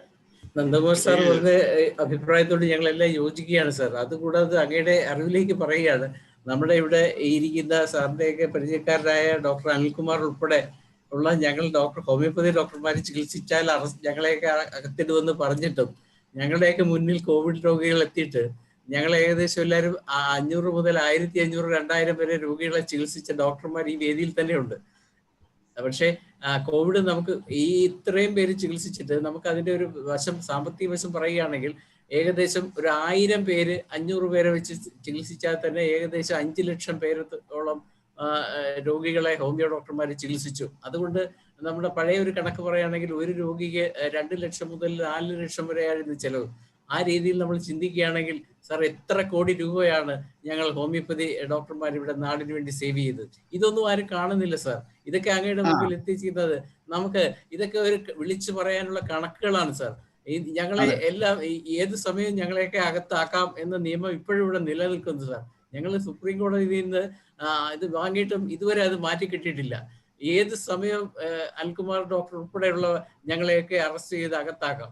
അതാണ് ഇന്നത്തെ നമ്മുടെ ഇപ്പോഴത്തെ പ്രസന്റ് കേരളത്തിലെ ഈ നിയമം. പക്ഷെ ഒരു രോഗിയെ പോലും കൊല്ലാത്ത ഞങ്ങൾ ഇന്ന് വരെ ഒരു ഹോമിയോ ഡോക്ടറും ഒരു കോവിഡ് രോഗിയെയും ചികിത്സിച്ചതിന് ശേഷം ഹോസ്പിറ്റലിൽ വിടേണ്ടതായിട്ട് ഞങ്ങൾക്ക് വന്നിട്ടില്ല. അവിടെ വിട്ടിട്ട് അഥവാ നേരെ മറിച്ച് ഹോസ്പിറ്റലിൽ കിടന്ന രോഗികളെ അകത്ത് ചെന്ന് നോക്കി പരിശോധിച്ച് മരുന്ന് കൊടുത്ത് അവരെ രക്ഷപ്പെടുത്താൻ വരെ നമുക്കായി. ഈ സത്യമൊക്കെ അങ്ങേക്കുള്ളവർ ലോകത്തോട് വിളിച്ചു പറഞ്ഞാൽ ഹോമിയോപ്പതി എന്ന ശാസ്ത്രം നിലനിൽക്കും. സാറിനോട് ഇനി ഞാൻ കൂടുതൽ പറയുന്നില്ല. ഞാൻ ആലപ്പുഴയുള്ള ഒരു ഹോമിയോപ്പതിക് ഡോക്ടറാണ്. ഡോക്ടർ ധനേഷ് എന്നാണ് പേര്. ഞാനും ഈ പറഞ്ഞ പോലെ തുടക്കം മുതൽ തന്നെ ഇങ്ങനെ 75 ദിവസമുള്ള ഒരു കൊച്ചിനെ വരെ ചികിത്സിച്ചിട്ട് ആ കുഞ്ഞ് ഇന്ന് സുഖമായിരിക്കുന്നു. 95 വയസ്സുള്ള ആൾക്കാരെ വരെ നമ്മൾ ചികിത്സിച്ചിട്ടുണ്ട്. അപ്പൊ ഇതെല്ലാം തെളിവുകളാണ്. ഇത് നമുക്ക് തെളിവുകളെന്ന് പറഞ്ഞാൽ അത് വലിയ ഫേമസ് ആയ ആൾക്കാരുടെ മക്കൾ തന്നെയാണ്. അതുകൊണ്ട് തന്നെ അതെല്ലാം തെളിവുകളായിട്ട് തന്നെ അവശേഷിക്കുന്നുണ്ട്. ഞാനിത് പറഞ്ഞത് അങ്ങയുടെ അറിവിലേക്ക് പറഞ്ഞതേ ഉള്ളൂ. നമ്മൾ പ്രതിരോധം മാത്രമല്ല, ഇനി നമ്മൾ ചികിത്സയിലാണ് സാർ മുന്നോട്ട് പോകേണ്ടത്. ചികിത്സിച്ച് നമുക്ക് ഈ കോവിഡിനെ ചിക്കൻ ഗുനിയ തുരുത്തിയ പോലെ നമ്മൾ തുരത്തിയതുപോലെ തന്നെ വളരെ വേഗത്തിൽ കേരളത്തിൽ നിന്ന് കെട്ടിക്കട്ടിക്കാൻ ഈ ഹോമിയോപ്പതി ഡോക്ടർമാർക്ക് പറ്റും എന്നുള്ള സത്യം അങ്ങയുടെ മുമ്പിൽ അറിയിക്കുകയാണ്. ഇനി അടുത്ത ചോദ്യം അങ്ങയോട് സംസാരിക്കുന്നതിനായി പരീത് ബാവക്ക സാറിനെ ഞാൻ ക്ഷണിക്കുകയാണ്. സാർ ഗുഡ് ഈവനിങ് അബ്ദുമാർ സാർ. ഞാനൊരു ഹോമിയോ ഡോക്ടർ അല്ല. ഞാൻ കഴിഞ്ഞ ഇംഗ്ലീഷ് സെഷനിൽ തന്നെ ഒത്തിരി ശ്രമിച്ചതാണ്. ഇതിനകത്തൊന്നും കയറാൻ പറ്റിയില്ല. നമ്മുടെ പ്രൊമോട്ടർ ടോട്ടലി കംപ്ലീറ്റ് കൈയടക്കിയത് കൊണ്ട് കയറി സംസാരിക്കാൻ പറ്റില്ല. ഇതിൽ എനിക്ക് ഒരു വളരെ ചുരുക്കമായിട്ടേ പറയാനുള്ളൂ, കൂടുതലായിട്ട് സംസാരിക്കുന്നില്ല. അതിൽ നന്ദകുമാർ സാർ പറഞ്ഞ ഒരു കാര്യത്തോടെ എനിക്ക് ഭയങ്കരമായിട്ട് അട്രാക്റ്റീവ് ആണ്. അതായത് ഒരു പ്രോജക്റ്റ് ബേസ്ഡ് ആയിട്ടുള്ള മൂവ്മെന്റ് ആണ് വേണ്ടത്. നമ്മൾ ഈ വിദഗ്ധരായ ധാരാളം ആൾക്കാരിവിടെ ഉണ്ട്. അവര് ഒരു കൂടി ഒരു പ്രോജക്റ്റായിട്ട്, ഇപ്പം അലാവുദ്ദീൻ സാഹിബ് പറഞ്ഞതുപോലെ അങ്ങനെയുള്ളത് പ്രോജക്റ്റ് ബേസ് ആയിട്ട് നമ്മൾ വയബിൾ പ്രോജക്റ്റ് ആക്കി അത് ഗവൺമെന്റിൽ സബ്മിറ്റ് ചെയ്യുക. അത് നമുക്ക് എപ്പോഴും ചൂണ്ടിക്കാണിക്കാം, ഇന്ന കാര്യങ്ങൾ ഞങ്ങൾ സബ്മിറ്റ് ചെയ്തിട്ടുണ്ട്, നിങ്ങൾക്ക് തരണം. അതിന് ഫണ്ട്സ് കിട്ടാവുന്ന സോഴ്സുകൾ വരെ ഇപ്പം അദ്ദേഹം പറഞ്ഞു. അതായത് ഞാൻ പ്രോജക്റ്റിൽ നിന്ന് കേന്ദ്ര ഗവൺമെന്റിന്റെ സെൻട്രലി സ്പോൺസേഡ് സ്കീമിൽ കൂടെ കിട്ടാൻ പറ്റും. കൂടുതൽ വാചകങ്ങൾ മാത്രം കൊണ്ട് ഇങ്ങനെയുള്ള കാര്യങ്ങൾ നേടാൻ പറ്റത്തില്ല. Lobbying in the good sense, in the positive സെൻസിൽ അതിന് പോസിറ്റീവായിട്ട് ഈ ലോബിയും കൂടെ ഉണ്ടെങ്കിൽ കുറേ കാര്യങ്ങൾ, നമ്മൾ ഈ പറയുന്ന കാര്യങ്ങൾ ഒറ്റയടിക്ക് പറ്റിയില്ലെങ്കിൽ പോലും ഇത് സാധിക്കും എന്നുള്ളതാണ് എൻ്റെ ഒരു പ്രതീക്ഷയും എൻ്റെ ഒരു എക്സ്പീരിയൻസ്. ഗവൺമെന്റിലുണ്ടായിരുന്ന ഒരാളെന്നുള്ള രീതിയിൽ നിങ്ങളുടെ എക്സ്പീരിയൻസ് അതാണ്. നന്ദകുമാർ സാറിന് പ്രത്യേകം നന്ദി പറയുകയാണ്. കൂടുതലായിട്ട് ഞാൻ ഇരട്ടൂടക്കാരനാണെങ്കിൽ ഇപ്പോൾ ട്രിവാൻഡ്രത്താണ്. Thank you sir. Thank you. ശരിയാണ്, താങ്കൾ പറഞ്ഞത് വളരെ കറക്റ്റാണ്. ഇനിയിപ്പോൾ സാറിനോട് സംസാരിക്കാനായിട്ട് നമ്മുടെ പ്രിയങ്കരനായ മനോജ് ഡോക്ടർ എത്തുകയാണ്.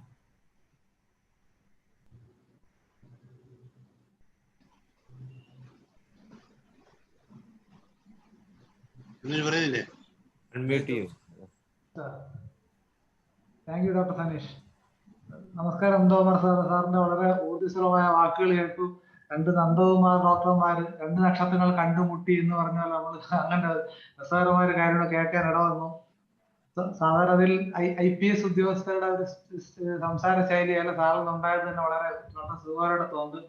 ഇത് അലക്സാണ്ടർ ജേക്കബ് സാറ് കഴിഞ്ഞാൽ പിന്നെ ഈ ഒരു രീതി സംസാരിക്കുന്ന സാറാണെന്ന് തോന്നുന്നത്. സന്തോഷമുണ്ട് സാർ. എനിക്ക് പറയാനുള്ളത് സാറേ, യഥാർത്ഥത്തില് ഹോമിയോപ്പതി ധാരാളം പഠനങ്ങൾ നടക്കുന്നുണ്ട് സാർ, ഇഷ്ടം പോലെ ഉണ്ട്. നമ്മുടെ IFPHന്റെ ഫോറത്തിൽ വന്ന ഡോക്ടർ ചന്ദ്രജയൻ 300ഓളം പ്രബന്ധങ്ങൾ പേരെടുത്ത് പറയുകയുണ്ടായി. നമ്മുടെ സെൻട്രൽ കൗൺസിൽ ഹോമിയോപ്പതി ഉൾപ്പെടെ പല ബോഡീസും. അതുപോലെ തന്നെയാണ് അഗ്രോ ഹോമിയോപ്പതിയിലും വെറ്ററിനറി ഹോമിയോപ്പതിയിലും ധാരാളം ഗവേഷണങ്ങൾ നടക്കുന്നുണ്ട് സാർ. അതുപോലെ തന്നെ ഈ പറഞ്ഞ സെല്ലുലാർ സ്റ്റഡീസും ധാരാളം നടക്കുന്നുണ്ട്. ഇതെല്ലാം അതാത് കൺസേൺഡ് ഇതിൽ വരുന്നുണ്ട്. പക്ഷെ പൊതു പത്രങ്ങളിലും മാധ്യമങ്ങളിലും വരുന്നില്ല എന്നുള്ളതാണ് സാർ. യൂറോപ്പിലൊക്കെ തന്നെ നമുക്കറിയാവുന്നതിനകത്ത് സ്വിറ്റ്സർലൻഡിലെ ഡോക്ടർ ഇടയ്ക്ക് പങ്കെടുത്തായിരുന്നു, എല്ലാവർക്കും ഓർമ്മയുണ്ടാവും. അവർ ക്യൂബൻ വംശജയാണ്, സ്വിറ്റ്സർലൻഡിൽ വർക്ക് ചെയ്യലാണ്. അവർ അഗ്രഹോമിയോപ്പതി നല്ല സ്റ്റഡി നടത്തിയിട്ടുണ്ടായിരുന്നു. എങ്ങനെ എത്രത്തോളം പ്ലാന്റിന്റെ ഡെവലപ്മെന്റിലും ഗ്രോത്തിലും ഒക്കെ ഹോമിയോപ്പതി എത്രത്തോളം എഫക്റ്റീവ് ആണെന്ന് ചെയ്തിട്ടുണ്ട്. അതുപോലെ നമ്മുടെ തൃശ്ശൂർ വെറ്ററിനറി സർവകലാശാലയിലും ഹോമിയോപ്പതി പോസ്റ്റ് ഗ്രാജുവേഷൻ കോഴ്സുകളുണ്ട് സാർ. ഇത് നടക്കുന്നുണ്ട്. പിന്നെ വേറെ എനിക്ക് പറയാനുള്ളത് സ്റ്റഡീസ് എന്ന് പറയുമ്പോൾ ശരിക്കും പറഞ്ഞാൽ ഈ ഓസ്ട്രേലിയക്കാരുടെ സ്ലെഡ്ജിങ് പോലെയാണ്. നമ്മുടെ ക്രിക്കറ്റ് ആളിന് ചീത്ത വിളിച്ച് ഡീമോറലൈസേഷൻ പരിപാടിയുണ്ട്. അതുപോലെ വന്ന ഉടനെ മെറ്റീരിയൽ സയൻസുകാർ നമ്മളോട് ചോദിക്കുകയാണ്. ഇപ്പൊ ഒരിക്കലും പറഞ്ഞാൽ നമ്മുടെ ചോദ്യത്തിന് അവർക്ക് ഉത്തരവില്ല, അവര് നമുക്ക് ഉത്തരവില്ല. ഒരു വിഷയത്തെ കുറിച്ച് അറിഞ്ഞുകൂടാന്നുള്ളത് അറിവില്ലാത്ത ആളിന്റെ കുഴപ്പമല്ല, വിഷയത്തിന്റെ കുഴപ്പമാണെന്ന് വ്യാഖ്യാനിക്കുന്ന അപൂർവം ചില ശാസ്ത്രങ്ങൾ. ഒന്ന് ജ്യോതിഷം, ഒന്ന് ഹോമിയോപ്പതി, ഇങ്ങനെ ചില പ്രശ്നങ്ങളുണ്ട് സാർ. ഇല്ല, ഇവരെല്ലാം യോഗ അംഗീകരിക്കുന്നുണ്ട് സാർ. അന്താരാഷ്ട്ര യോഗ, യോഗയിലെ 7 ചക്രങ്ങളിൽ ആരും എവിടെ പഠിച്ചിട്ടുണ്ട് സാർ? കണ്ടിട്ടാണ് പഠിക്കുന്നതല്ല, അവർ അംഗീകരിക്കുന്നത് പൊളിറ്റിക്കൽ ഡിസിഷൻ ആണ് വേണ്ടത് സാർ.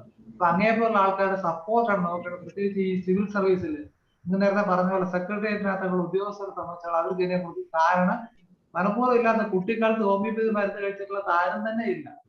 ശരിക്കും ഇഞ്ചക്ഷനായി പഠിച്ച് നിലവിളിച്ച ആൾക്കാരാണ് വളർന്നു കഴിയുമ്പോഴത്തേക്ക് ഹോമിയോപ്പതി തള്ളി പറയുന്നത്. എനിക്ക് ഒരുപാട് പത്രക്കാരെ കരഞ്ഞുകൊണ്ട് നടന്ന ഹോമിയോ ഡോക്ടറെ കാണുന്ന സന്തോഷത്തോടെ വന്നിരുന്ന ആൾക്കാര് വളർന്നു കഴിയുമ്പോൾ കഥ മാറി വലിയ അനുഭവത്തിലാക്കാൻ മാറുന്നു. അത് ദയനീയമാണ് സാർ. ഇത്തരം ഓർമ്മപ്പെടുത്തലുകളോട് കൂടി അങ്ങനെയുള്ള ആൾക്കാർ നടത്തി കഴിഞ്ഞാല് ഇവർക്ക് ഒരു ചെവിക്ക് പിടിക്കുന്ന അനുഭവം ഉണ്ടാകും. വളരെ നല്ലതായിരിക്കും സാർ. എന്തായാലും പിന്നെ അതുപോലെ ഒരു കാര്യം, പോസ്റ്റ് കോവിഡ് ട്രീറ്റ്മെന്റ്, യഥാർത്ഥത്തിൽ പോസ്റ്റ് കോവിഡ് കണ്ടീഷൻ ഉണ്ടാവുന്നത് തന്നെ ഹോമിയോപ്പതി മരുന്ന് ഉപയോഗിക്കുന്നതാണ് സാർ.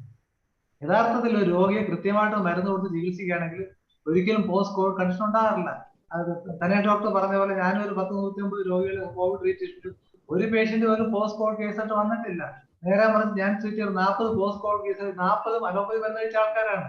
അത് 15-16 മാസവും അലോപ്പതി മരുന്ന് കഴിച്ചവർക്ക് ഇപ്പോൾ പോസ്റ്റ് കോവിഡ് കംപ്ലൈന്റ് വരുന്നുണ്ട്. അപ്പൊ യഥാർത്ഥത്തിൽ ഹോമിയോപ്പതിയെ പ്രൊമോട്ട് ചെയ്യാൻ പൊതുജനങ്ങൾ ഉപദേശിക്കുക എന്നുള്ള രീതിയിലേക്ക് നമ്മൾ കാര്യങ്ങൾ അങ്ങേപ്പോലുള്ള ആൾക്കാർ പറഞ്ഞു കഴിഞ്ഞാൽ, അതായത് ശ്രേഷ്ഠന്മാർ എന്ത് ആചരിക്കുന്നു അത് സമൂഹം ഫോളോ ചെയ്യും. എന്ത് ആചരിച്ച ശ്രേഷ്ഠ തത്വദേവോധന ഭയ എന്ന് ഗീതയിൽ പറയുന്നത്. ശ്രേഷ്ഠന്മാർ എന്ത് ആചരിക്കുന്നു അത് സമൂഹത്തെ ഫോളോ ചെയ്യും. അങ്ങേപ്പോലുള്ള ആൾക്കാരുടെ ആചരണം പുറത്തെത്തിക്കുക എന്നുള്ളത് കൂടി ചെയ്യണം സാർ. നന്ദിയുണ്ട് സാർ. Thank U. സാറിനോട് വേറെ നന്ദകുമാരുണ്ടോ IFF-ലെല്ലാം ഉണ്ടോ? ഇല്ല, അദ്ദേഹം പോയായിരുന്നു. സാറിനോട് സംസാരിക്കാനായിട്ട് ഒരു നന്ദകുമാർ കൂടെ വിട്ടേക്കൂടായിരുന്നു IFF-ല്. ഞങ്ങളുടെ സാറേ ഉണ്ടെന്ന് പറഞ്ഞാൽ മതി, ഞങ്ങൾ പോയി ക്ഷണിച്ചിട്ട് കൊണ്ടുവരാം. അപ്പൊ ഒരു IAS ആയി, ഒരു IPS ആയി, ഒരു IFS ആയി. ഇല്ല, അത് നന്ദകുമാറിനെ കിട്ടിയ വളരെ നന്നായി, അല്ലെങ്കിൽ വേറെ ആൾ. ഇവിടെ സാറിനോട് സംസാരിക്കാനായിട്ട് റൈറ്റ്സ് ഓഫ് ഇന്ത്യയുടെ പ്രതിനിധിയെ വിളിക്കുകയാണ്. സാർ നമസ്കാരം. സാർ നമസ്കാരം. നമസ്കാരം. നമസ്കാരം സാർ, ഇത് റൈറ്റ്സ് ഇന്ത്യ എന്ന് പറയുന്നത് എന്റെ ഒരു യൂട്യൂബ് ചാനലാണ്. എന്റെ പേര് രാധാകൃഷ്ണൻ എന്നാണ്, പാലക്കാടാണ്. അതെ സാർ, അവേക്കൻ ഇന്ത്യ മൂവ്മെന്റിന്റെ കേരളത്തിലെ ഒരു കോർഡിനേറ്റർമാരിൽ ഒരാളാണ്. സാർ, ഇവിടെ ഇന്ന് ഉന്നയിക്കാൻ പോകുന്ന ഒരു വിഷയം എന്താന്ന് വെച്ചാൽ, ഇന്നത്തെ മാതൃഭൂമിയിലുള്ള ഒരു വാർത്തയുമായി ബന്ധപ്പെട്ടാണ്. അതായത് നമ്മുടെ കേരളത്തിലെ ആരോഗ്യമന്ത്രി നിയമസഭയിൽ ഒരു കാര്യം അറിയിച്ചതിനെ കുറിച്ചാണ് പറയുന്നത്. 1 ലക്ഷത്തിൽ പരം ആളുകളിൽ ആയുർവേദ മരുന്ന്, ഞാൻ പറയുന്ന ആയുർവേദത്തെ കുറിച്ചാണ്, ഹോമിയോ അല്ല, ക്ഷമിക്കണം.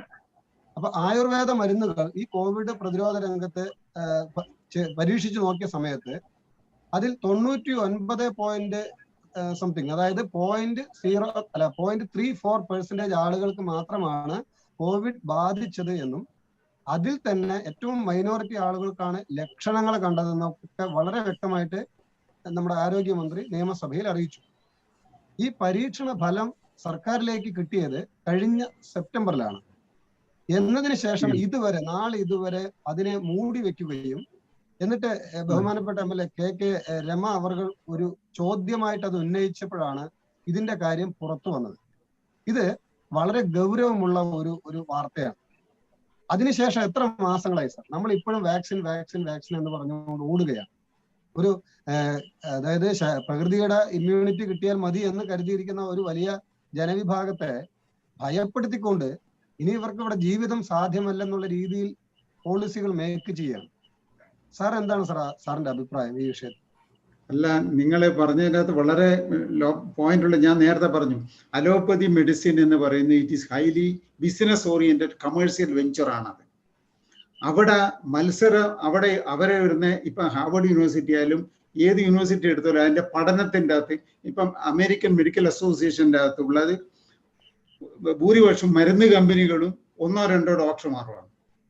മരുന്ന് കമ്പനികളുടെ താല്പര്യത്തിനനുസരിച്ചാണ് അവിടുത്തെ അവരെ റിപ്പോർട്ട് റിലീസ് ചെയ്യുന്നത്. ഇപ്പൊ ഞാൻ നേരത്തെ പറഞ്ഞ സ്റ്റാറ്റിന്റെ അതുപോലെ തന്നെ ഇൻസുലിൻ്റെ ഒക്കെ. അപ്പൊ ഇത് വാസ്തവത്തിൽ ഇതിനെ കൗണ്ടർ ചെയ്യാനുള്ള ഒരു സംവിധാനം ഇതിന് മാത്രമല്ല, ആയുർവേദത്തിനും ഹോമിയോ, യുനാനി, പിന്നെ യോഗ, ഇങ്ങനെയുള്ള എല്ലാത്തിനും ഉണ്ട് ഈ പ്രശ്നമുണ്ട്. പക്ഷേ നമ്മൾ ഈ ബ്രിട്ടീഷ് സിസ്റ്റം എടുത്ത് വന്നതുകൊണ്ടാണ് അതിന് ഇംഗ്ലീഷ് മെഡിസിൻ എന്ന് പറഞ്ഞ് നമ്മൾ ഉപയോഗിക്കുന്നത്. ഇംഗ്ലീഷ് മെഡിസിൻ ആ ഇംഗ്ലീഷുകാരെ കൊണ്ടുവന്നുകൊണ്ടാണ്, അല്ലാതെ അതിൻ്റെ അത് ഇംഗ്ലീഷ് ഒന്നുമില്ല. There is no English actually. പറഞ്ഞു വരുമ്പോൾ നമ്മുടെ വളരെ ഉത്കൃഷ്ടമായ ഒരു ചികിത്സാ രീതി ഇന്ത്യയിൽ ഉണ്ടായിരുന്നു. അത് മുഴുവൻ തകർത്തിട്ടാണ് British system of English medicine ഇവിടെ കൊണ്ടുവന്നത്. അതിനെ കൗണ്ടർ ചെയ്യാൻ നമ്മളെ ഭരണാധികാരികൾ പലപ്പോഴും വൈമുഖ്യം കാണിച്ചു. അതാണ് നമ്മൾ ഈ സ്ഥിതിയിലായിരിക്കുന്നത്. പക്ഷെ ഇപ്പോഴ് വളരെയേറെ വ്യത്യാസം വന്നിട്ടുണ്ട്. രാഷ്ട്രീയം പറയില്ലെങ്കിൽ കഴിഞ്ഞ ഒരു 10 വർഷമായി 4-5 വർഷമായിട്ട് ഇതിനൊരു നല്ലൊരു ഫോക്കസ് കൊടുക്കുന്നുണ്ട്. അപ്പൊ ആ ഓപ്പർച്യൂണിറ്റീസ് നമ്മൾ ഉപയോഗിക്കുന്നില്ല എന്നുള്ളതാണ് ഞാൻ പറയുന്നത്. ആയുർവേദത്തിനായാലും യുനാനി ആയാലും കൊള്ളാം, സിദ്ധ മെഡിസിൻ ആയാലും കൊള്ളാം, എല്ലാത്തിനും ഒരു ഇന്റഗ്രേറ്റ്, ഈ നമ്മുടെ എല്ലാ മെഡിസിനും ഇന്റഗ്രേറ്റഡ് അപ്രോച്ചാണ്. അലോപ്പതി അതല്ല. അവർ ഒരു ചികിത്സ കൊടുക്കുന്നത് സിംറ്റം നോക്കിയാണ്, അതിന്റെ കോസ് നോക്കിയല്ല. ആക്ച്വലി കോസ് ട്രീറ്റ് ചെയ്തെങ്കിൽ മാത്രമേ രോഗം മാറുള്ളൂ. സിംറ്റം കൊടുക്കുന്നത്. അതുകൊണ്ട് ഇപ്പൊ പനിക്കും കൊണ്ട് ഒരാൾ വന്നാൽ ഉടനെ അയാൾക്ക് പാരസെറ്റമോൾ കൊടുക്കും. ഏത് പനിക്കും അത് തൽക്കാലം ശമനം കിട്ടും. എന്തുകൊണ്ടാണ് പനി എന്ന് അവർ ബോധേഡ്. അപ്പൊ ആ ഒരു സിസ്റ്റത്തിന് നമ്മൾ എല്ലാവരും ആ ട്രാക്കിൽ ഇങ്ങനെ പോയിക്കൊണ്ടിരിക്കുകയാണ്. അതിൻ്റെ അകത്തൊരു മാറ്റം വരുത്തണമെങ്കിൽ ഈ പറഞ്ഞതുപോലെ നമ്മൾ ഈ നേരത്തെ പറഞ്ഞ പോലെ നമ്മളിപ്പോൾ ആയുഷും ഇവരൊക്കെ ഉള്ള പല പ്രോജക്ട്സുകൾ നമുക്ക് തരുന്നുണ്ട്. അത് എടുക്കുകയും ഇപ്പം നമ്മളെ പത്രങ്ങളൊക്കെ മാത്രം ഡിപ്പെൻഡ് ചെയ്യേണ്ട കാര്യമുള്ളൂ. ഇന്ന് സോഷ്യൽ മീഡിയ അതിനേക്കാളും വളരെ എഫക്റ്റീവാണ് ജനങ്ങളിലെത്താൻ. Social media is more effective than the print and visual media. അപ്പൊ അതൊക്കെ നമുക്ക് ഉപയോഗം. അതിന് വലിയ ചെലവില്ല. നമ്മളൊരു പബ്ലിസിറ്റിക്ക് പബ്ലിഷ് ചെയ്യേണ്ടെങ്കിൽ ലക്ഷങ്ങൾ ചെലവഴിക്കണം. അതിന്റെ കാര്യമില്ല. സോഷ്യൽ മീഡിയയിൽ സോഷ്യൽ അവയർനെസ് പഞ്ചായത്ത് ലെവലിൽ, ഗ്രാസ് റൂട്ട് ലെവലിൽ നമ്മൾ ഓരോ ക്യാമ്പയിൻ നടത്തണം. ഇപ്പൊ നമ്മൾ ഇവർ പലപ്പോഴും മെഡിക്കൽ ക്യാമ്പുകൾ നടത്തുന്നുണ്ട്. നമ്മൾ വളരെ ചുരുക്കം, ഹോമിയോപ്പതിക്കാർ വളരെ ചുരുക്കം മെഡിക്കൽ ക്യാമ്പുകളാണ് നടത്തുന്നത്. ഇപ്പം ഞാൻ ലയൺസ് ക്ലബ്ബായിട്ട് ബന്ധപ്പെട്ടതുകൊണ്ട് ഞങ്ങൾ എത്രയോ ക്യാമ്പുകൾ നടത്തുന്നുണ്ട്. ഹോമിയോക്കാർ അത് മുന്നോട്ട് വന്നിട്ടില്ല, ഞങ്ങളത് ചെയ്യാമെന്നും പറഞ്ഞു ഇതെന്ന് പറഞ്ഞിട്ടില്ല. അലോപ്പതിക്കാര് ചുമ്മാ വന്ന് വെറുതെ മെഡിസിനൊക്കെ വാരി കൊടുക്കുക. അപ്പൊ അങ്ങനെ വരുമ്പോ ജനങ്ങൾക്ക് ഒരു ഇംഗ്ലിനേഷൻ ഇങ്ങോട്ട് വരും. അവിടെ അപ്പൊ ഈ തരത്തിൽ ഞാൻ പറയുന്നത് ഇതിനെക്കുറിച്ച് ഒരു രൂപരേഖ ഉണ്ടാക്കി നമ്മൾ മുന്നോട്ട് പോകണം എന്നാണ് എൻ്റെ ഒരു അഭിപ്രായം. എങ്കിലും നമുക്ക് ഇതൊക്കെ അഡ്രസ് ചെയ്യാൻ പറ്റും.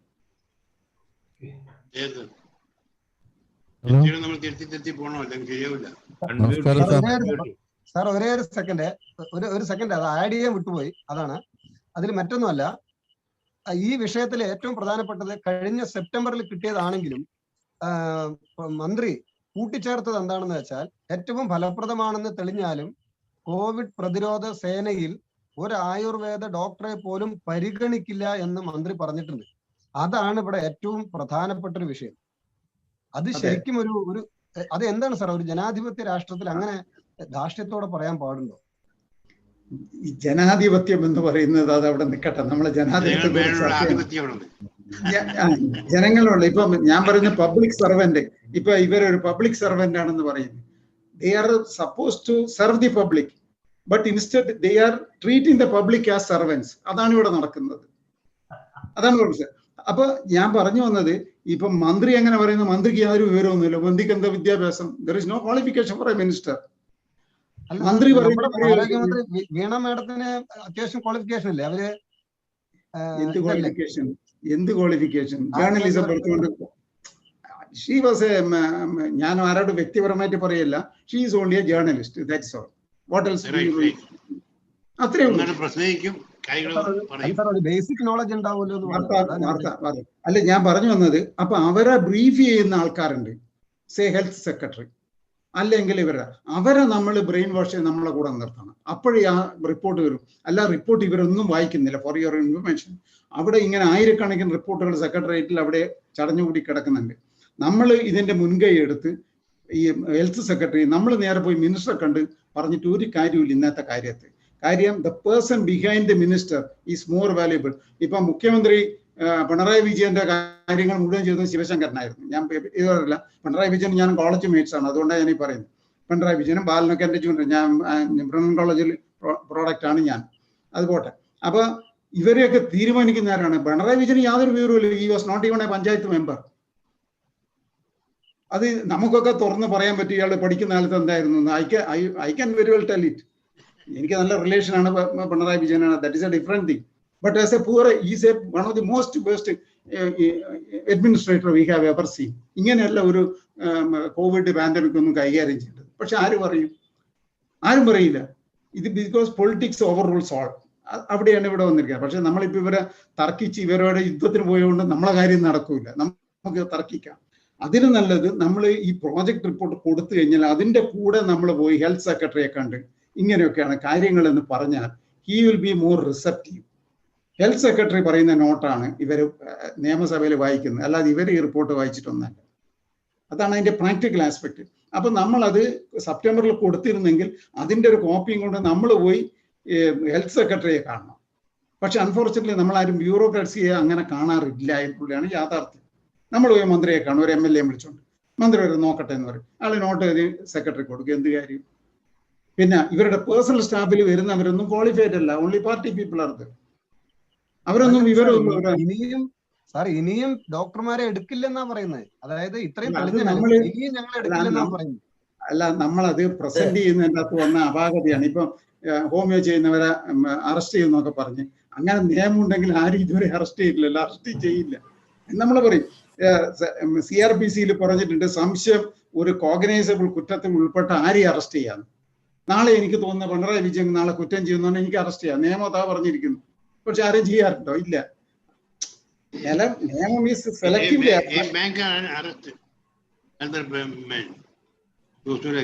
നമ്മുടെ കണ്ണില് അയാൾ കുറ്റക്കാരനാണെന്നുണ്ടെങ്കിൽ നമുക്ക് അറസ്റ്റ് ചെയ്യാം. അതാണ് ഇന്ത്യൻ നിയമം. പബ്ലിക്കിനാണ്.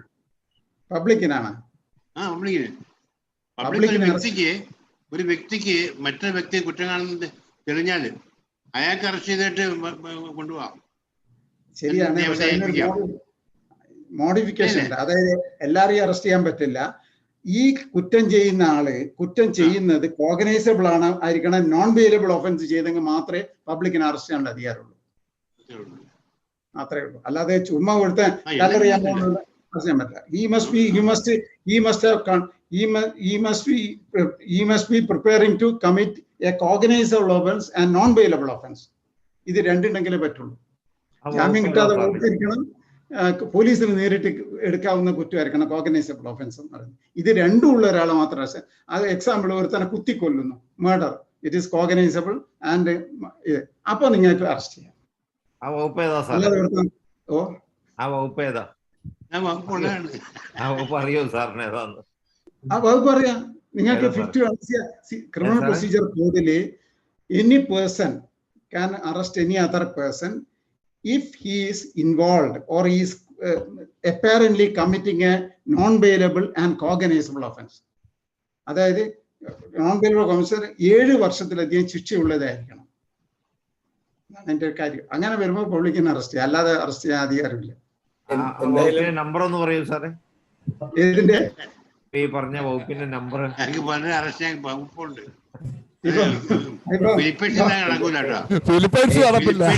നടക്കൂലേ, നേരെ ഇവിടെ വരണം.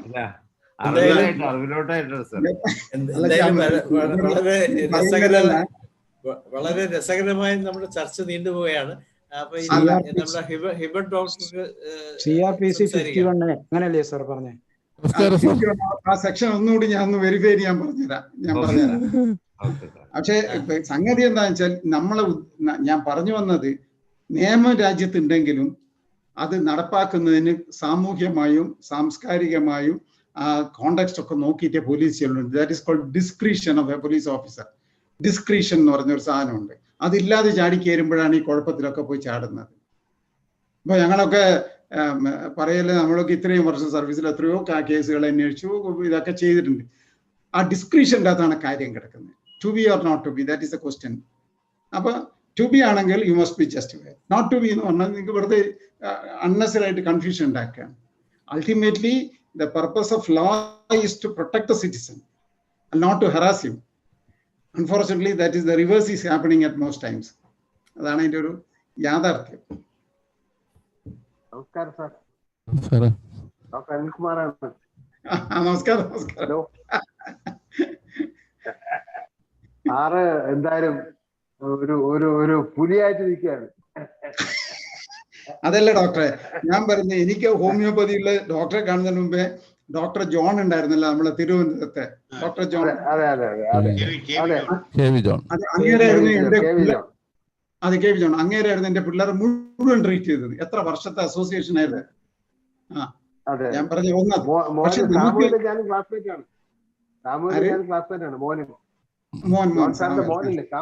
അതെ സാമുവൽ സാർ.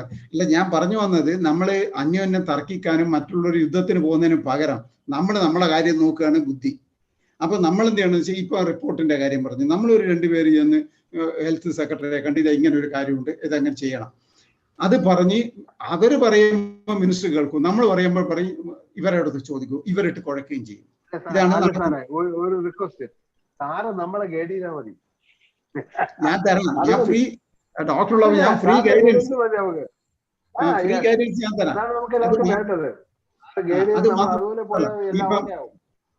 ഇപ്പൊ ആയുഷിന്റെ കാര്യത്തില് നമുക്ക് ഗവൺമെന്റ് ഓഫ് ഇന്ത്യയുടെ ഫണ്ട് വളരെ ചുരുക്കം കിട്ടിയതിന് ഉപയോഗിക്കുന്ന ഒരു സംസ്ഥാനമാണ് കേരളം. നമുക്ക് എത്രയോ കോടികളാണ് ലാപ്സായി പോകുന്നത്, കോടികൾ. ഇപ്പൊ ഓക്കി ദുരന്തത്തിന്റെ മുതൽ, പ്രകൃതി ദുരന്തത്തിന്റെ മുതൽ, കോവിഡിന്റെ മുതൽ, ഇവർക്കൊന്നും ഒരു കണക്കില്ല ഇതിന്. There is no planning. അപ്പൊ എന്ത് പറ്റുന്ന വെച്ചാൽ കേരളത്തിന് കൊടുത്ത പൈസ ഇപ്പൊ ഒന്നും വേണ്ട. കുട്ടനാട് പ്ലാൻ കേട്ട് കാണും, 1600 കോടി രൂപയുടെ പ്രോജക്റ്റ് ആണ്. ഡോക്ടർ സ്വാമിനാഥൻ കഷ്ടപ്പെട്ട് ഉണ്ടാക്കിയതാണ്. ഉണ്ടാക്കി ഇവിടെ കൊടുത്തു. എന്ത് നടത്തി? അവർ കുറെ രാഷ്ട്രീയ പാർട്ടികളുടെ വീട്ടിന് ചുറ്റും ബണ്ട് കെട്ടി 140 കോടി ചെലവഴിച്ച്. ഗവൺമെന്റ് ഓഫ് ഇന്ത്യ പറഞ്ഞു ദാറ്റ് ഇസ് നോട്ട് പെർമിറ്റഡ്, അതുകൊണ്ട് ഒരു പ്രോജക്ട് തരുന്നില്ല, നിർത്തി. അത് ഇത് ചെയ്ത് ഇത് ഞാൻ നമ്മുടെ ഈ ഇങ്ങനെ ജയകുമാറായിരുന്നു APC, അതായത് അഗ്രികൾച്ചർ പ്രൊട്ടക്ഷൻ കമ്മീഷണർ. ഞാൻ അദ്ദേഹത്തിന്റെ അടുത്ത് പറഞ്ഞു അന്നേരം, അപ്പൊ അദ്ദേഹം ചീഫ് സെക്രട്ടറി ആയി നിൽക്കുകയാണ്, അതുകൊണ്ട് രാഷ്ട്രീയക്കാരെ പണക്കാൻ പറ്റൂല. ഞാൻ ഇപ്പൊ തുറന്നു. അപ്പൊ ഞാൻ അദ്ദേഹത്തിന് ഞാൻ പറഞ്ഞു, സാർ ഇത് ഇങ്ങനെ, കാരണം MS സ്വാമിനാഥൻ എനിക്ക് പേഴ്സണലായിട്ട് അറിയുന്ന ഒരാളായിരുന്നു, എനിക്ക് വളരെ അടുത്ത് അറിയുന്ന ഒരാളാണ്, കുട്ടനാടുള്ള സ്വാമിയല്ലേ. അപ്പൊ ഞാൻ അങ്ങനെ അടുത്ത് APCയുടെ അടുത്ത് ഞാൻ പറഞ്ഞു, സാർ ഇങ്ങനെ ഇത് ചെയ്യരുത്, കാരണം ഈ പ്രോജക്റ്റ് ലാപ്സ് ആയി പോകുമെന്ന് പറഞ്ഞു. ഇല്ല അത് കുഴപ്പമൊന്നുമില്ല, അത് നമുക്ക് റെഗുലറൈസ് ചെയ്യാം. എന്ത് റെഗുലറൈസ് ചെയ്യാം? ഗവൺമെന്റ് ഓഫ് ഇന്ത്യ പറഞ്ഞു you have misused the fund, so no more fund. തീർന്നു. ഇതാണ് എന്റെ കാര്യങ്ങള്. അപ്പൊ നമുക്ക് അതിലെ എനിക്കൊരു സജഷൻ പറയാനുണ്ട്. വരും ദിവസങ്ങളിൽ നന്ദകുമാർ സാർ നമ്മളെ ഗൈഡ് ചെയ്യും. ഓ ശരി, സമ്മതിച്ചു. അത് ഫ്രീ